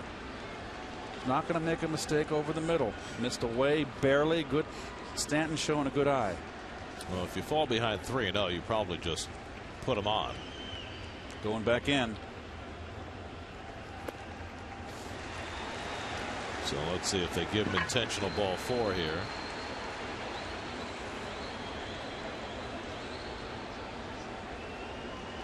Recker looks in the dugout, and they're going to keep going after him. Stanton has not swung at a 3-0 pitch yet this season, and now Recker rises, and it looks like they're going to change their mind. Nope, apparently not. Well, it's not going to be nothing in, but he can crush you away.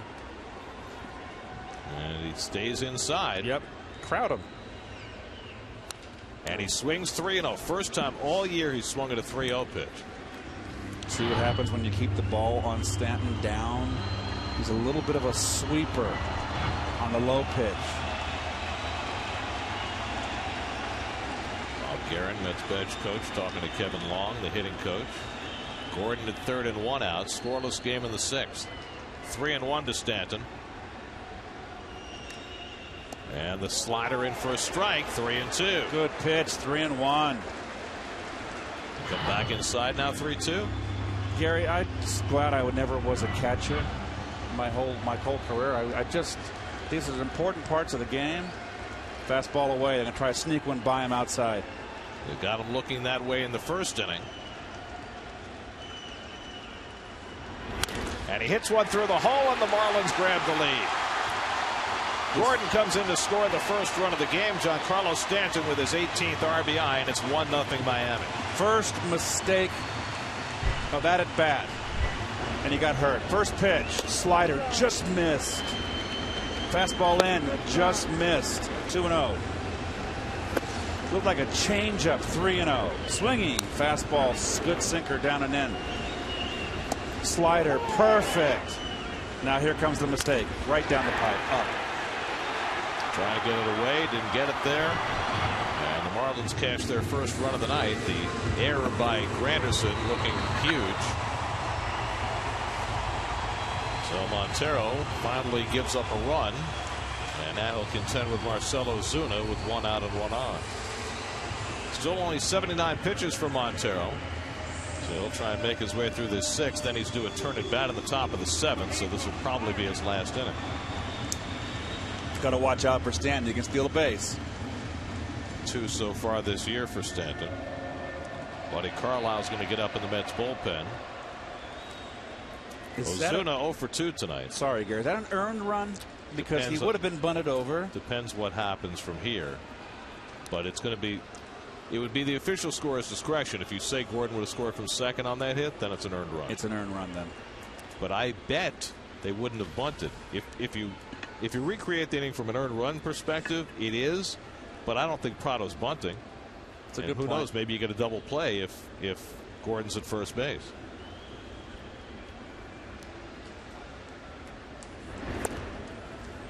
Well, let's see how Montero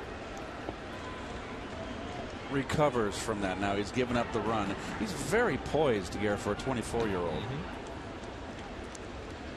Last time up, Ozuna hit one hard to Campbell's backhand, and Campbell made a nice play and threw him out. And now Montero behind 2-0. He hasn't been pitching from behind all night, but he did with Stanton, and now he's 2-0 to Ozuna. Michael Morse on deck. Keep in mind, Montero had not thrown more than 74 pitches in any game this year, and that was in his last start for Vegas. So he may be running out of gas a little bit. 2-0 slider, bounced slowly. Tough play for Campbell. He can put that in his pocket wisely. An infield hit for Ozuna.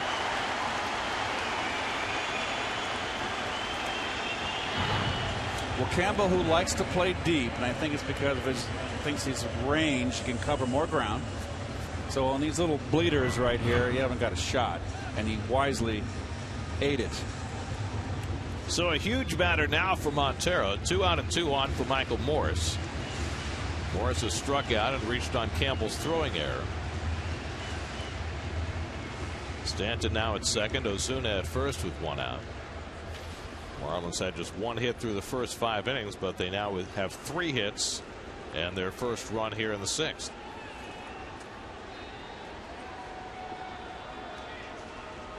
What Montero wants more than anything else is a ground ball from Morse to try and get a double play. But Morse hits one in the air to left, playable for Neuenhuis. Stanton tagging at second, but he's going to stay put, and that's the 2nd out.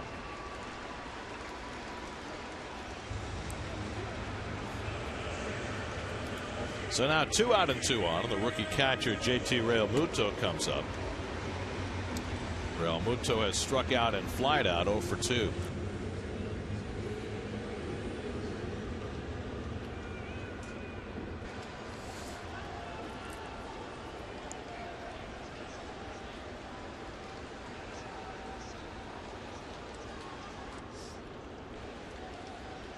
Realmuto has struck out and flied to center 0 for 2.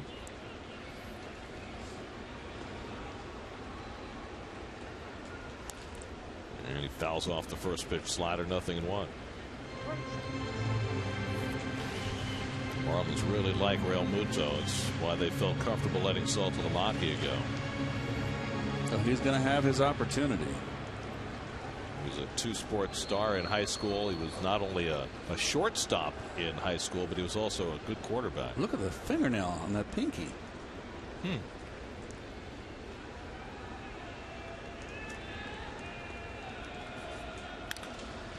To his left, Tejada can't get to it. Base hit.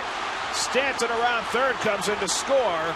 Real Muto with an RBI single, and it's 2-0 Miami. Just beyond the reach of Tejada. The fourth into the inning. And the Marlins have 2 runs home. Well, the grass very short here. What do they give you, that 3/4 of an inch? And that's like almost like a putting green. Well, that's going to be all for Montero. Pitched so well tonight. Worked out of a couple of jams in the 4th and 5th. Not all of his own doing. And he is out after 5 2/3. Buddy Carlisle coming in. We'll be right back.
Say 85 pitches. Carlisle again coming in to kind of bail him out. Carlisle has been spectacular. It's been a while since Buddy's been to the mound. 5 days since his last outing against the Braves. He'll come in to face Ichiro Suzuki with 1st and 3rd and 2 out. 2 runs home for Miami here in the 6th to break up a scoreless game. Ichiro was up twice, grounded out both times against Montero.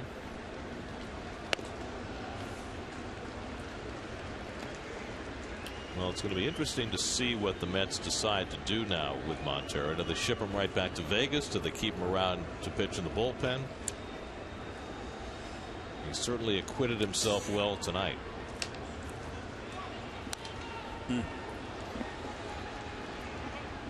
When they brought up Montero, the Mets went short on their bench again. They sent Danny Muno down, so they've got a 4-man bench. David Wright's probably not due for another, I'd say, at least 4 or 5 days at a minimum. So you could, hold on to what you have now until he's ready, or you can bring somebody else up in the interim. 15 and 5, you can play it safe. What would playing it safe mean? Making sure David is good to go. Yeah, but the question is, would you send Montero down and bring back another position player just to fortify your bench now? I would send down Montero. I would send him down. He needs to pitch, and he's going to come back. He's got a role here. That one gets behind Recker. Here comes Ozuna, and he scores.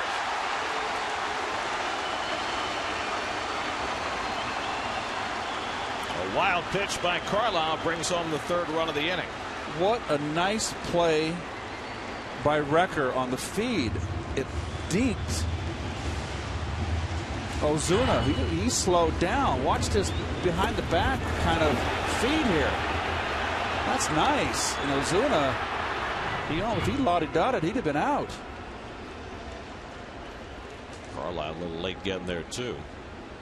In any event, it brings home the 3rd run of the inning. Real Muto now at 2nd, a 3-1 count to Ichiro with Echeverria on deck. So this inning kind of falling apart on the Mets. Ichiro lifts one to left, and Neuenhuis is there waiting for it. And that retires the side. But the Marlins put together a 3-run 6th inning to break open a scoreless game. Pete Gordon, the hottest thing going right now, got it started. Stanton drove in the 1st run, and Miami winds up with 3.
People's United Bank brings you tonight's starting pitchers. Rafael Montero held the Marlins scoreless for 5, but not in the 6th. David Phelps with 6 scoreless innings on his ledger, and he starts the 7th with a strike to Kirk Neuenhuis. Neuenhuis is fly to right, fly to center, 0 for 2. Neuenhuis, Recker in the pitcher's spot for the Mets in the 7th. Ansel Robles up in the Mets bullpen. Made a terrific debut the other day. Well, this Marlins starting pitching has really turned it around. And Phelps here just really doing a good job mixing up his pitches. Basically, Mike Dunn, the left-hander, A.J. Ramos, the right-hander, up in the Marlins pen. He's a sinker, slider, change-up pitcher. He's been spotting well. Neuenhuis drills one into right for a base hit. The first time all night the Mets have had the leadoff man on. Neuenhuis, just his 2nd hit of the season. Well, it's important, always important for a pitcher when his team gets him runs to run a goose egg up there the next inning. Chuck Hernandez, the pitching coach, is going to take a trip to the mound now to take Phelps' temperature. He's at 88 pitches for the night. And that gives us time to investigate our SNY tweet of the game. Our question was, what do you think about the occasional 6-man rotation, which is what the Mets did tonight by giving Montero a spot start. If he can throw well, I'm all for it. The important thing is taking care of Matt Harvey. And evidently that's overwhelming. Bart's age, limits on young pitchers, just what the doctor ordered. So the consensus seems to be the fans are good with it. And this one makes a good point as well. Next time it might not be Montero. Could be Steven Matz. Could be Noah Syndergaard, who pitched a 2-hit shutout for Vegas last night. So yeah, the fans seem to be on board with the idea. Recker is 0 for 2. Popped up, lined out to left, and he takes a rip at a cutter. 0-1. John Mayberry out on deck to pinch hit. The Mets have an all right-handed bench tonight with Neuenhuis in the starting lineup. So Mayberry is out to pinch hit.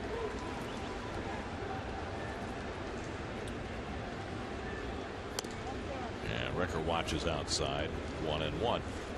I mean, when you think about it, if the Mets do this 5 different times with the extra starter to push everybody back a day, that's the equivalent of everybody missing 1 start for the season. Double play ball, but it's booted by Prado, and everybody's safe. Should have been an easy 5-4-3 double play, but the normally sure-handed Prado boots it, and the Mets have themselves a chance in the 7th. Boy, can the Mets bounce back from this, take advantage of the air here, and get back in this ball game. And with 2 men on, Terry Collins changes his mind and pulls back Mayberry. He's going to send up Wilmer Flores instead. That ball came up and hit Prado in the knee. So the Marlins' second error of the night. Did they just call that a base hit? No. Are you kidding me? I already marked it an error and in pen. Oh, come on. That's crazy.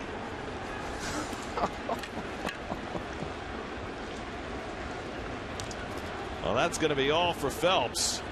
So Recker gets his first hit of the year, an absolute gift from the official scorer. In any event, the Mets have 2 men on, and the Marlins are going to the bullpen. A.J. Ramos will come in to face Wilmer Flores. Phelps leaves with a shutout intact. Mets trying to rally in the 7th. We'll be right back.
Plus all the latest Rangers news as they get ready to start their series against the Capitals on Loudmouths tomorrow at 5:30 only on SNY.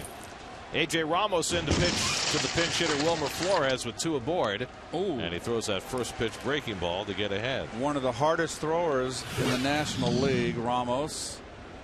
And those numbers you're seeing up there are correct. 3 for 20 left-handers, 2 for 20 right-handers. Flores getting the night off tonight. 1 for 4 last night. Neuenhuis at second, Recker at first, and nobody out. And quickly, Ramos ahead 0-2.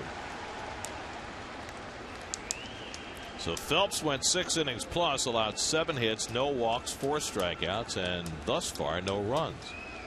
And Ramos trying to keep it that way. Faced the Mets twice in New York in that 4-game series. And Flores pokes one, caught by Gordon, and everybody gets back. Gordon just with enough ups to pick off that soft line drive for the first out. Wow. That was an RBI single. And the Mets in business. What a nice play. Good base running, both base runners. This could have been a double up. Well done. Gordon showing off his athleticism, needed the entire length of that little second baseman's glove. So that's the first out of the inning. Now Granderson 1 for 3 on the day, a double back in the third. And Ramos picks off the inside corner, 0-1.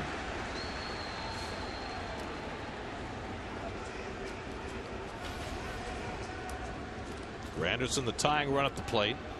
Hit his first home run of the year Sunday night in the Bronx. And he loops this one into shallow right. That's going to fall for a base hit. NYN AT MIA had to hold up. He'll stop at third. And now the Mets have the bases loaded. Second hit of the day for Granderson. Off the end of the bat. Everybody, you're down 3 runs. Safety first. Hold, make sure. Yes, because you just don't want to get doubled up. 3 runs down. Good base running.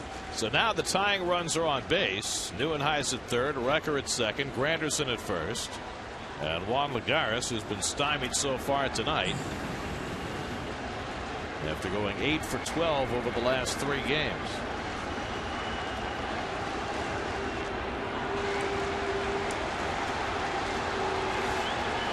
Lagares 0 for 3 with 3 ground balls.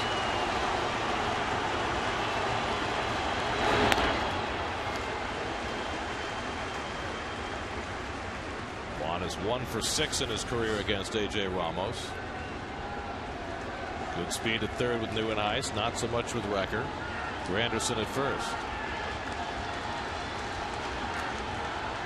And Lagares drives one deep center field. Back goes Ozuna near the wall. It's one hop against the green fence, and 3 runs are going to score. A game-tying 3-run double for Juan Lagares. Lagares unloads.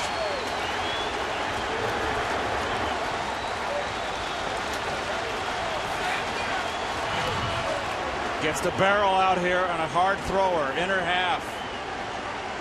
This is a home run in most ballparks. Short hops to 418, and everybody knows that's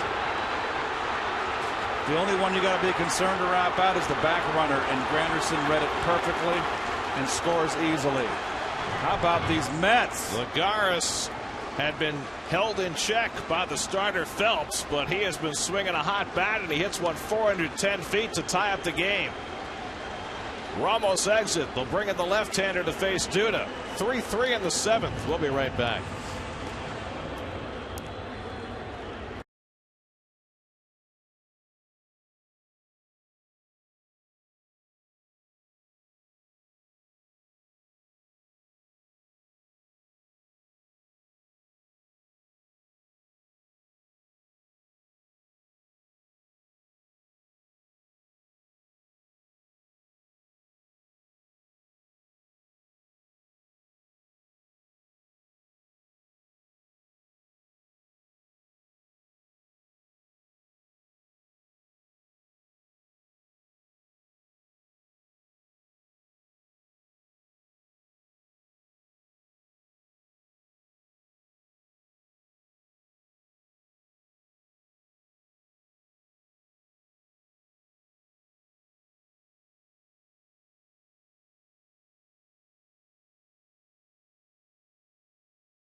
Season with the Marlins, originally started with the Yanks, had a really good year last year, off to a tough start this year. Mets have always given him a hard time. Lefties hitting .364 against him in this young season. Lucas Duda, no stranger to him, 6 for 16 against Dunn. Go ahead run at second with 1 out. Duda's 1 for 3 tonight, and he goes after the first pitch slider, 0-1. Well, Ramos came in, got a terrific defensive play made behind him by Gordon, but then a base hit for Granderson and a 3-run double off the bat of Lagares to tie the game. 2 runs charged with Phelps, the 3rd run to Ramos. And Duda goes after another slider, and it's 0-2. And Phelps charged with 2 earned runs because they gave Recker credit for a hit on that ball that Prado booted. If I'm Phelps, I think I might want to get that one reviewed. You're not supposed to do that. You're supposed to have someone else do it for you. They do that now. They've got a committee that looks at those plays if requested. 0-2 coming to Duda, and he pulls one to the right side, comes up for Gordon, and that's the 2nd out as Lagares goes over to 3rd. Well, there's the shift, took away a base hit. So now a 2-out hit by Campbell could get the Mets the lead. And I tell you what, you go after Campbell. I don't want any part of Murph. Murph so far this year, 1 for 13 against left-handers. I don't care about that. I wouldn't want to pitch to him in this situation. Campbell's 1 for 3, drilled a base hit to right center his last time up. Mets were held in check by Phelps for the first 6, but much as was the case with Montero, 1 inning proving the undoing. Marlins got 3 in the bottom of the 6th, knocked Montero out of the game. Phelps exits here in the 7th, and the Mets come right back. Taking advantage of opponents' mistakes is something the Mets have done a lot this year. Prado boots that double play grounder, and all of a sudden it opens the floodgates. Also excellent base running, Gare, on that soft line drive that Gordon snared. That could have been a double play with poor base running.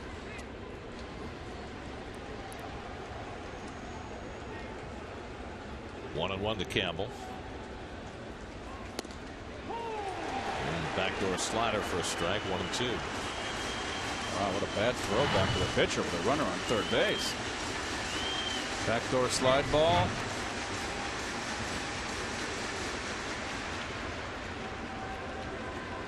Lagares at 3rd with 2 down. 1-2 from Dunn. And Campbell fouls back the fastball. Campbell's had 4 at-bats against Dunn. He's 2 for 4 against him.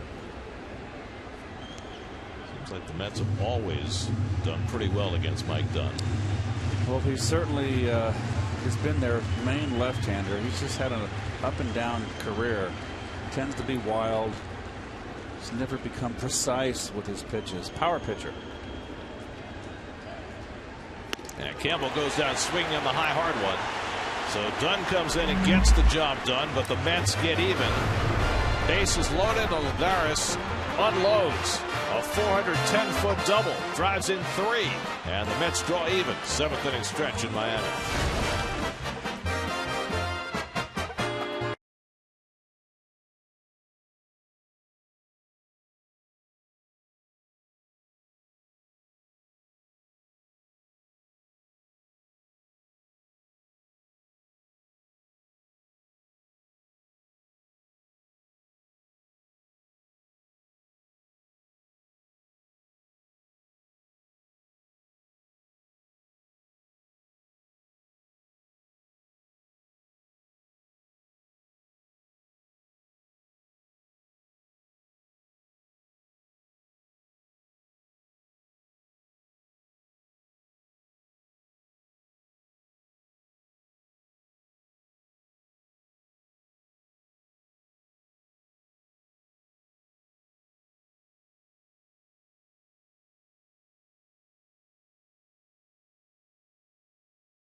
Today's State Farm agent of the game is Brian Levitt of Park Slope.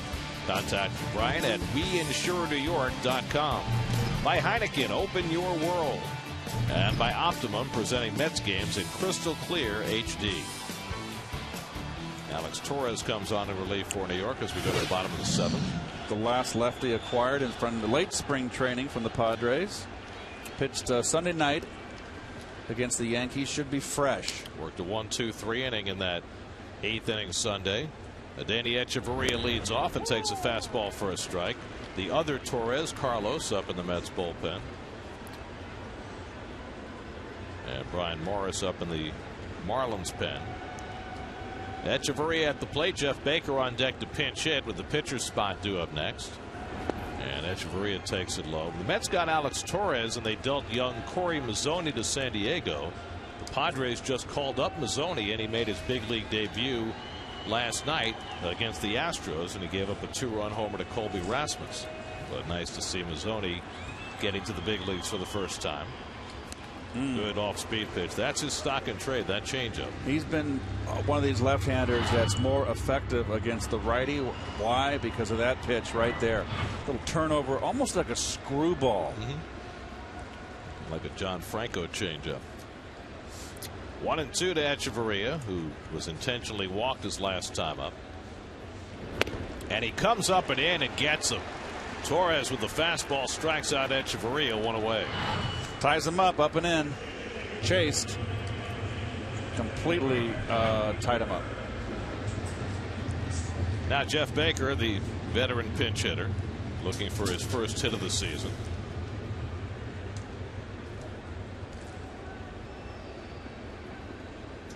Batting for Dunn, who did a nice job coming in for an ineffective A.J. Ramos.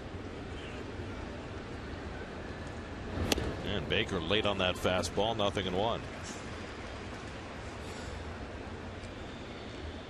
Alex Torres throws a little harder than you think. He's a little sneaky. It's a cagey little left-hander.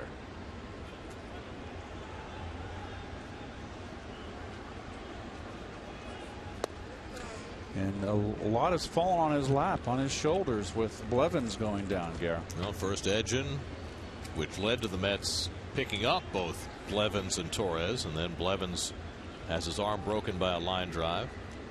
So it's on Torres and Gilmartin to hold the fort from the left side. Here's that good changeup again, and he's ahead on Baker, 1-2. Throwing strikes. That's been his problem. He's been kind of a guy that walks too many, but here he's spot on.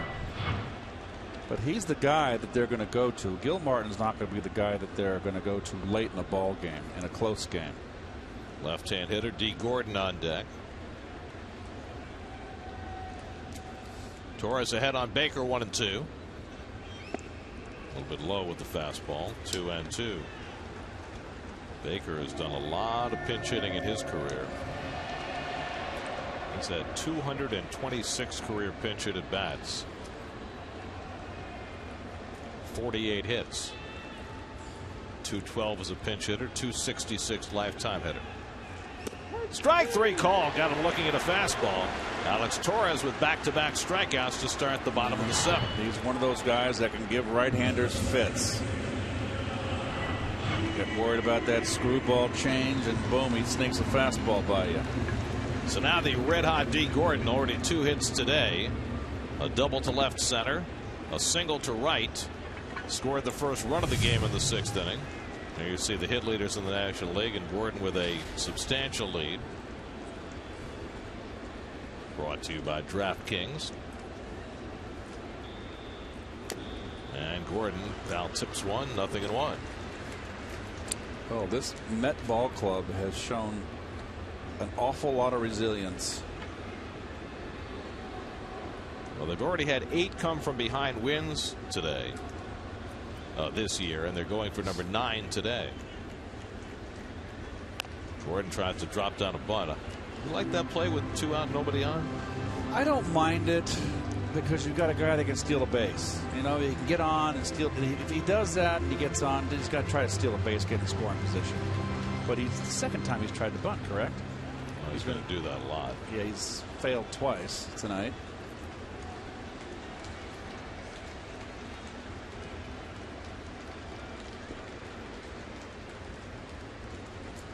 Now Torres ahead 0-2. Foul tip held by Recker, strike 3, and Alex Torres strikes out the side in the bottom of the 7th. Beautifully done by Torres. We head to the 8th. Mets and Marlins tied at 3.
Battery in Major League history tonight. Brian Morris comes in to pitch the 8th inning for the Marlins. Well, he was picked up in June from the Pirates. Had a terrific second half for the Marlins last year. He's a hard thrower. Comes in to face Daniel Murphy, who's 2 for 3 tonight, 5 for 10 over the last 3 games.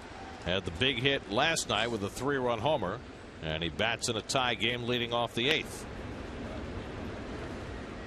Morris was part of that incredibly successful Pirate bullpen of a few years ago with Jason Grilli and Mark Melanson and Justin Wilson. It's all been broken up now. And Murphy has his 3rd hit of the night. See if he can get 2 bases out of this. So Zuna picking it up. Here comes his throw to second base. Cut off. And Murphy with a leadoff double.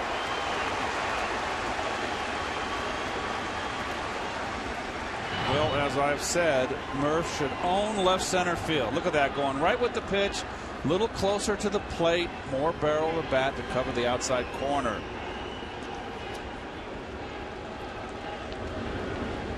And he smells 2 right here.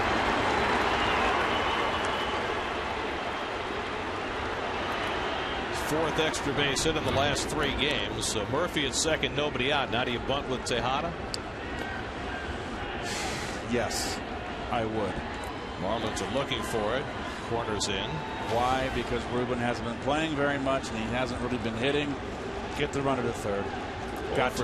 0 for 3 tonight. And he bunts it foul, trying to push it down to third, make the third baseman handle the ball.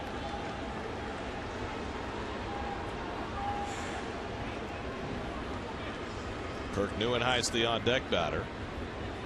Let's remember, are short on the bench now, and it's an all right-handed bench. Well, they've got 3 left now. Got Mayberry, Kadire, and Plawecki in the dugout. Used Flores in the last inning. See if the bunt's still on. And it is. And Tejada bunts it hard. Morris does a play at third. And Murphy is tagged out. Not a good bunt by Tejada. And they get the lead runner. Well, right back to the pitcher.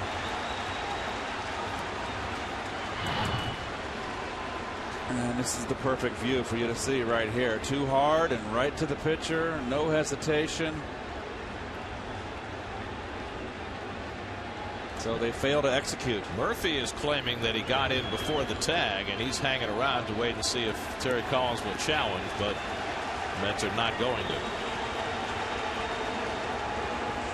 Came off the bag for the front foot, too. So 1 out. Tejada now at first. Take a closer look here.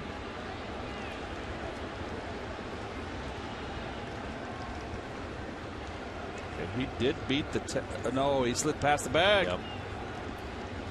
Yeah, Prado missed the initial tag, but Murph didn't get to the bag. So the Mets choose not to challenge. Here's Neuenhuis, and he fouls one at the plate. Kirk got the 3-run rally started for the Mets in the 7th with a hard hit single to right. Just his second hit in 18 at bats this year. The Mets have been doing everything right. That's one of the few times they haven't executed on a fundamental play. Anthony Recker waiting on deck. Tejada at first and 1 out.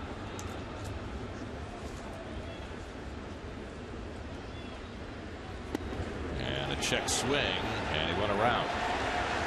0-2.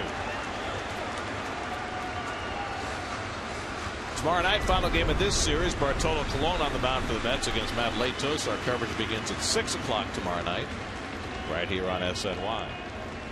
Too bad it's not a day game. Yeah, let's start it.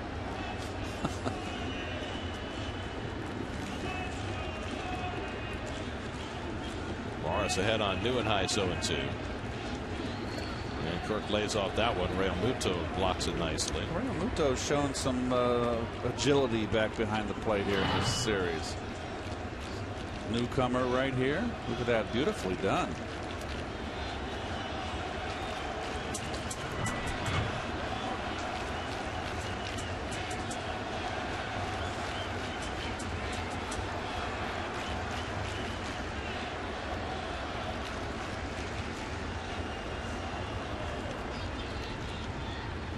One-two coming. And Neuenhuis down on strikes. 96 from Brian Morris for the second out. Boy, down and in too, where he likes it. Right into his happy area.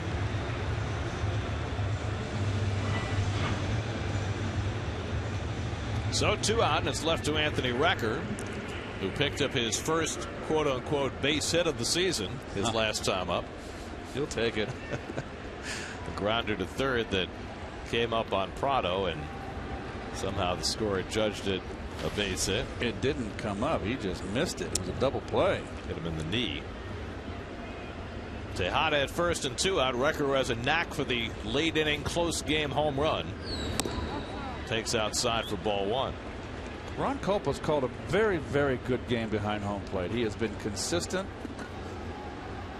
calling low strikes, but he's been consistent. He's been good on the corners. Excellent game.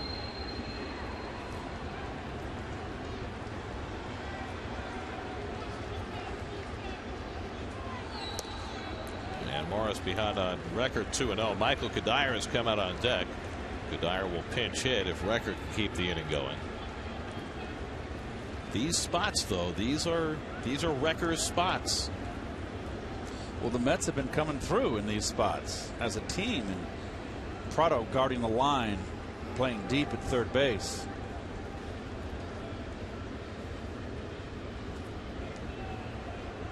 Tejada at first and 2 out. And now Morris behind 3-0. Walk would push the go-ahead run to second and bring Kadire up.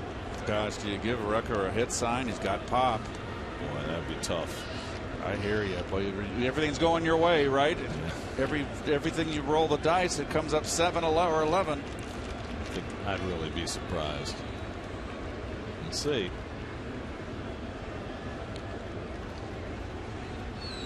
And that's a strike. A borderline one, 3-1.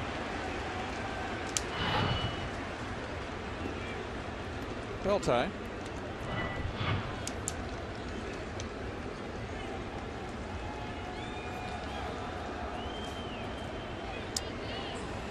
3-1 to Recker. And that's inside, ball 4. And that pushes the go-ahead run to second and brings up Kadire as a pinch hitter. That is a no-no.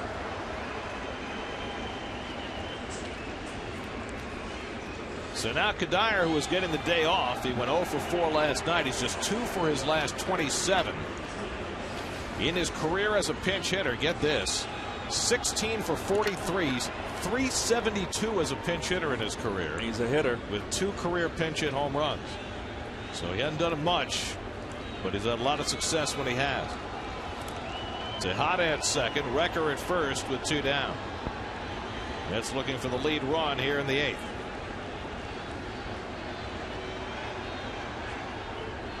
And Kadire takes a slider up and in for ball 1.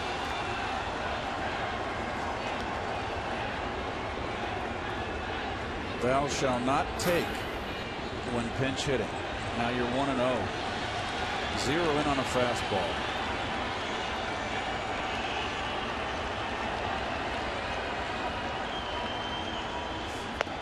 And he takes that fastball low and in. Even better, Garrett. 2-0.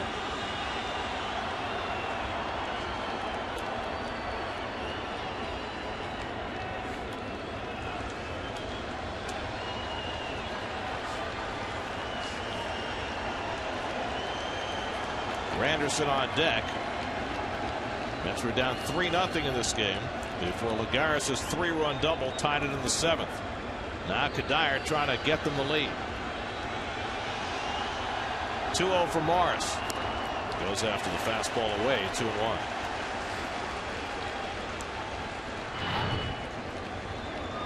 Good strike, knee high outside corner. Remember, pitchers always feel comfortable when they're behind the count in a jam going away.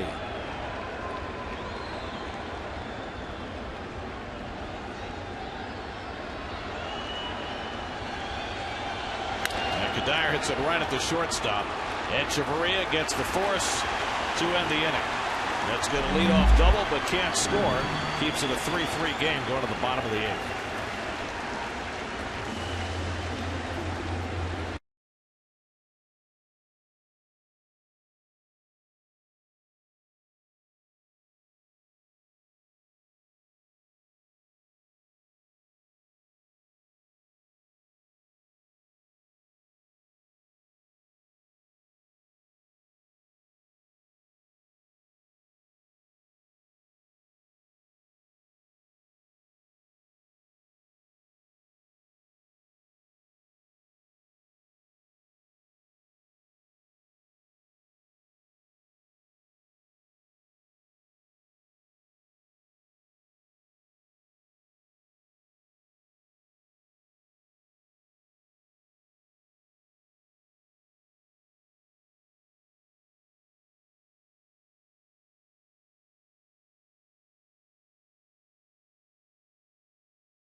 Mets, then Gary Cohen and Howie Rose.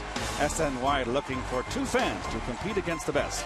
Think you have what it takes to outsmart Gary and Howie? I don't think so. The brains of the booth, and you can win $5,000. Then come to Citi Field for SNY's open audition for Beat the Booth Saturday, May 16th, starting at 9 a.m. I don't know why you abandoned the Howard Cosell. Well, you were doing so well with that. It was going to crumble.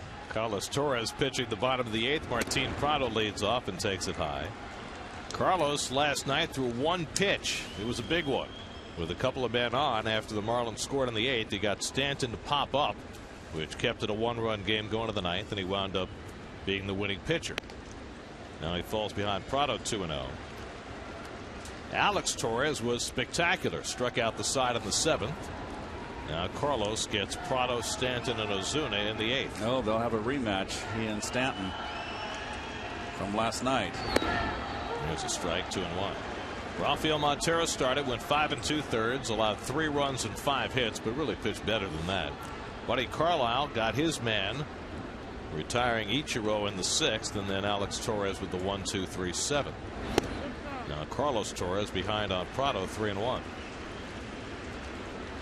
Prado had a sacrifice his last time up, leading to the first Miami run.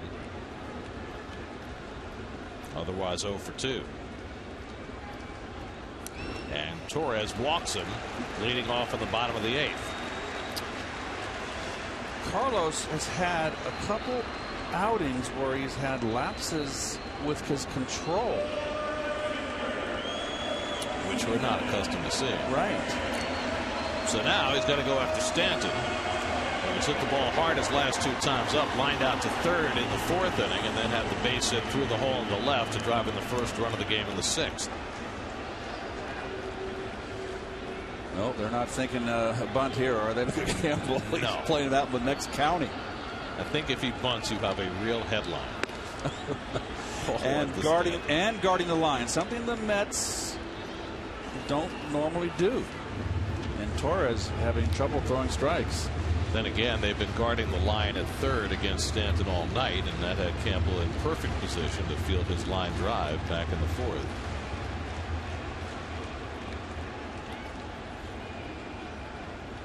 Carlos Torres has done well against Stanton, who is the all-time Marlins home run leader. Passed Dan Uggla with the first one he hit this year at Citi Field.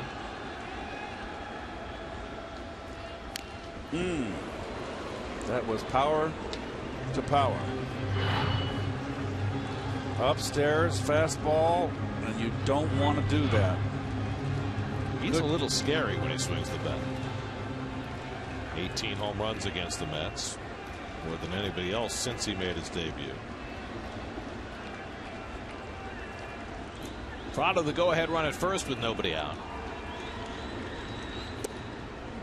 And the cutter off the plate, 2-1. Stanton 3 for 13 in his career against Carlos Torres. Marcell Ozuna waits on deck. Mets have out-hit the Marlins 10-5. And now Torres again falls behind 3-1. He's really coming underneath that, dropping that elbow, Gare, on the slider. And therefore, it's just a helicopter coming in, and it's not breaking. He's got to get on top. He's in a very dangerous spot right here, behind 3-1 on Stanton. Good one. And Recker tracks it down. Prado, I don't think, saw that ball get behind Recker and never made a move. Boy, he's got to be on second base. Good slider. Wow, I think did he think it was a foul tip? I don't know what he thought, but Prado never moved, and then he was upset with himself when he realized what had happened. Prado has not had a good game tonight. So now it's 3-2 to Stanton. Nobody out. Not going. Popped it up.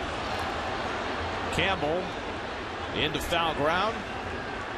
And that's a huge out for Carlos Torres, coming back from 3-1 to get Stanton to pop up for the second straight night. Another backup slider. We'll do a pitch sequence. First pitch. Slider backing up and in, ball 1. Oh boy, there's a fastball in. Just beat. Slider down and away, 2-1. Another bad slider off the plate, 3-1. Good slider, 3-2. Hanger got away with it. So a big bullet dodge by Carlos Torres. 1 out and 1 on. And now Marcell Ozuna who topped one to third for an infield hit and scored a run his last time up in the 6th. 1 for 3. And he takes it down, the curveball for ball 1. Milwaukee Brewers lost again tonight, beaten by Johnny Cueto and the Reds 4-2. Milwaukee's now 4-17. It's going to get a manager fired. Steve Cishek up in the Marlins bullpen. Cutter misses away, and now it's 2-0 to Ozuna. Boy, Carlos is really playing with fire. Not intentionally. He's been behind on all 3 hitters in this inning. He walked Prado, fell behind 3-1 to Stanton. Now he's 2-0 to Ozuna. And 3-0. Michael Morris is the on-deck batter.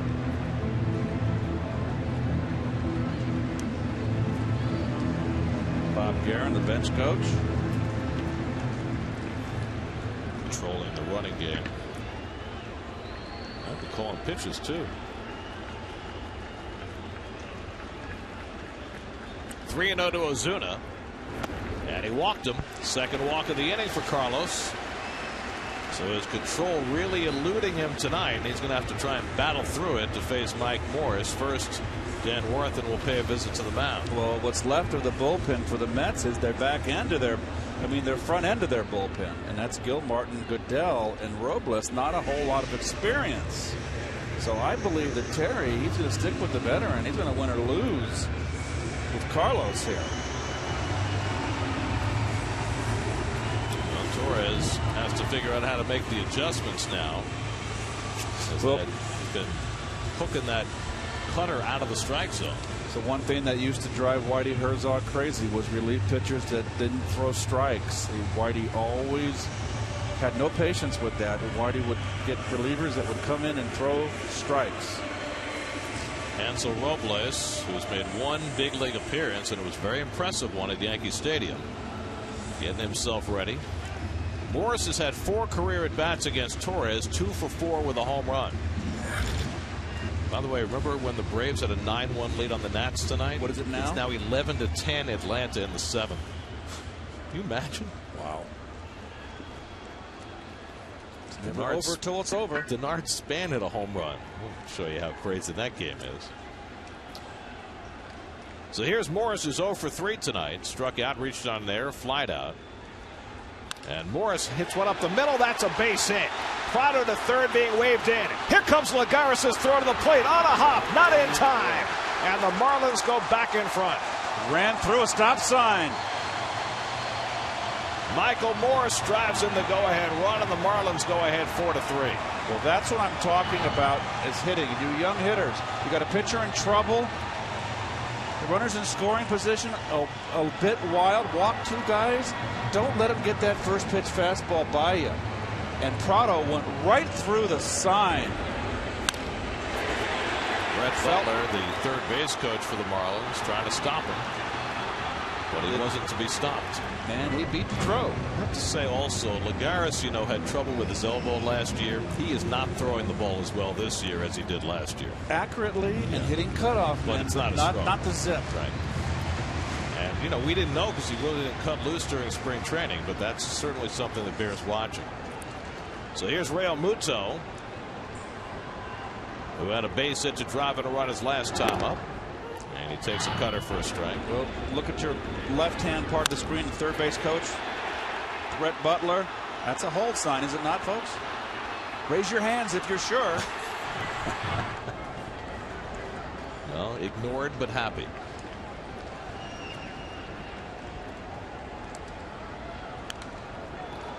Torres ahead on Real Muto 0-2. So Cishek getting ready in the Marlins bullpen after blowing the save last night.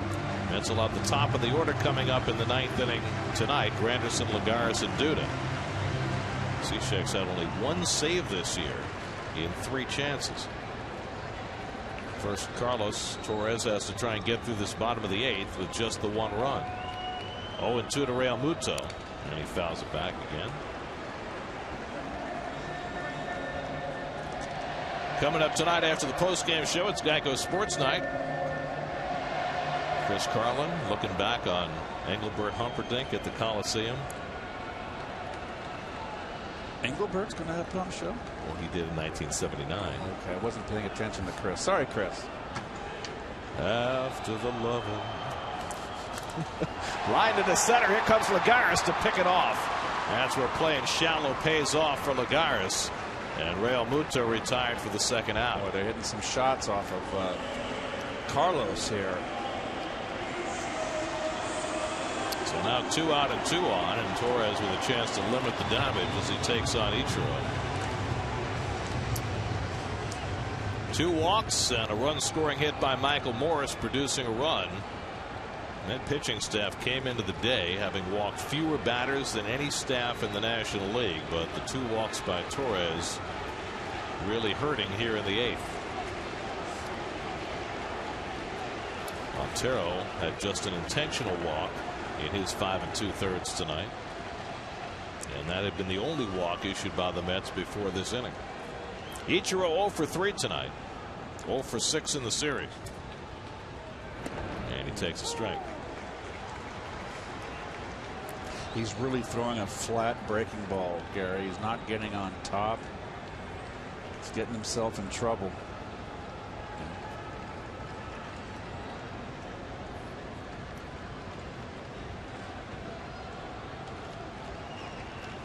Ichiro pounds one foul, and it's 0-2.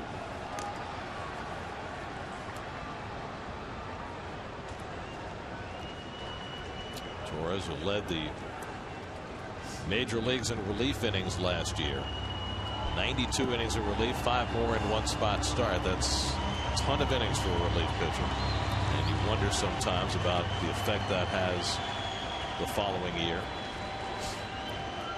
Well, Torres is not a physically big guy. I think he wants to throw. He's got a rubber arm, but you've got to keep him fresh. You can't overwork him. He had had a few days off before last night. Here's the 0-2. Slap to Murphy at second. Hurries in to get it. Side retired. So the Marlins get the go-ahead run. Michael Morris drives it home. See if the Mets can come from behind in the 9th again.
Day for Daniel Murphy with 3 hits, but Lagares, the biggest, hit a 3-run double that tied the game in the 7th. Mets wasted a leadoff double in the 8th, and we'll see what they can do tonight against Steve Cishek, who gave it up to the Mets last night. He's at 12 saves in his major league career. A third of them have come against the Mets, including the one last night. Well, there's his numbers that were doubly ugly now because of the 3 runs he gave up last night. The 3-run bomb to Murph, and the Mets have top of the order, and this is a chance for a redeemer. Mets have already had 8 come from behind victories among their 15 wins this year, looking for another one tonight. Granderson 2 for 4, a single and a double, and he takes a slider from Cishek for a strike. Prado on third base, kind of on the fringe of the grass, respecting a potential bunt, and notice Ozuna playing a lot deeper. Well, of course, Lagares fooled Ozuna with his drive to right center last night that fell for a double that started the rally, and Lagares waits on deck. 2-1 to Granderson. Well, Cishek on the mound. He usually has the 9th to himself, but they're going to keep the lefty Brad Hand ready, perhaps with an eye toward Lucas Duda, who's 2 batters away. 3-1 now to Granderson, who's done a great job this year of working counts and drawing walks, and has Cishek shaking his head. Well, he has trouble with the lefties, and he's got himself behind an 8 ball here. 3-1 coming. And Granderson takes the walk to lead off the inning. Unbelievable. He has been so good at that this year. 16th walk he's drawn, and the Mets get the tying run aboard. Gosh, as a manager, do you lose confidence with your closer? Well, he hurt himself with a walk last night when he walked Duda to help set the stage for Murphy's home run. Guarding the line, Prado, and in. They're looking for the bunt from Lagares. I don't think he's bunting. Lagares is red hot. Let him swing. I can't believe Terry would have him bunt in this spot. If anything, if you get a count, let him, hit and run. A 2-1 count, or you can wait to 3 and run if you can get there. They hit and run with this combination at Citi Field. It helped them win a game. You could go that way. Lagares, though, swings and pops one up. Gordon calling all the way. And that's the first out. Right there, great swing on it, Lagares, and he just got on it right down the middle. This had all the, look at the plate, beautiful cut. He just got under it, and look at his, he knows it. Those are the ones you want back. So now it's Duda, who is 4 for 9 in his career against Cishek and drew a walk against him last night. Granderson the tying run at first with 1 out. Duda 1 for 4 tonight. Big shift. That's what he needs to do. He likes that backdoor slider, and there goes Prado now with the big shift and really exposing the left side of the infield. Now with a sinker ball pitcher, Gary, I'm a little less inclined to do this. Another backdoor slider. So Cishek with a couple of breaking balls gets ahead on Duda 0-2. Perfect. I just would move Echeverria over a little bit at shortstop. Get him over it a little bit more. So towards the third base line. 0-2, and Duda fights one off. Cishek also is not throwing as hard as he had in the past. His fastball velocity this year is down almost 2 miles an hour. And that's a pitch he used to run up there 92, 93. That was 89.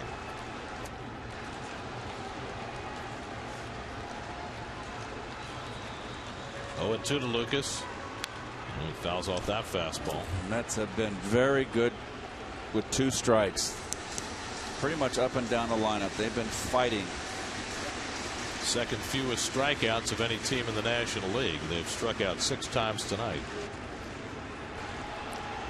Granderson the tying run at first and 1 out. Cishek ahead 0-2. And Duda fouls back another one. See, he just afraid to come inside. See, Lucas is up there just bearing down. He just hard for Cishek to come inside because his ball's going to run out over the plate if he doesn't get it in enough. Jerry's Familia looking on. And Duda tries to stop it and held it in time. Yes, he did. A good call. With the call.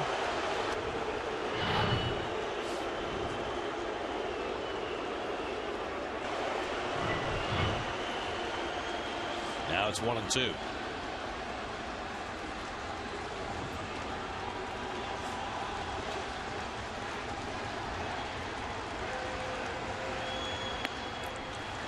Two and two. Cishek's really fighting himself. I just don't see the confidence, brimming from him. I see someone fighting himself. This will be the 8th pitch of the at bat from Cishek to Duda. Struck him out with a slider. A huge strikeout for Steve Cishek for the second out. Well, not a strike, but a tough pitch to lay off. And they wanted it away, folks. And he got it on the inside corner. He wanted the back door. So now the Mets are down to their final out. Eric Campbell coming up. When you think about asking Granderson to steal a base? No, but he gets thrown out, the game's over. It's a big ballpark, Gary. Line drive hitter, ball down the left field line. Look at the outfield defense. He hits one down the left field line with Granderson's speed or anywhere up the gap. Granderson's going to score. Campbell 1 for 4 tonight, singled back in the 6th. And he grounds one down to Prado. Gets the force play, and the ball game is over. So Cishek able to hang on to the lead this time after a leadoff walk. And the Marlins even up the series. Michael Morse with the go-ahead hit in the bottom of the 8th. And Miami wins it 4-3. Well, you can't win them all, and this is a tough loss. But you know what? They were down 3-0. They came back, the Mets, and got 3 in the top half of the next inning. Carlos Torres, just with the 2 walks, set up the base hit by that man right there. Mike Morris, first pitch fastball hitting. He sensed that Carlos Torres was having trouble with command, particularly with his breaking ball, jumped after the first pitch fastball. So Brian Morris got around a leadoff double to set the Mets down in the 8th. He winds up with the win. Lagares had tied it with a 3-run double, but the Marlins get the run in the 8th, and this time it stands up for a 4-3 win. We'll come back with more from Miami in just a moment.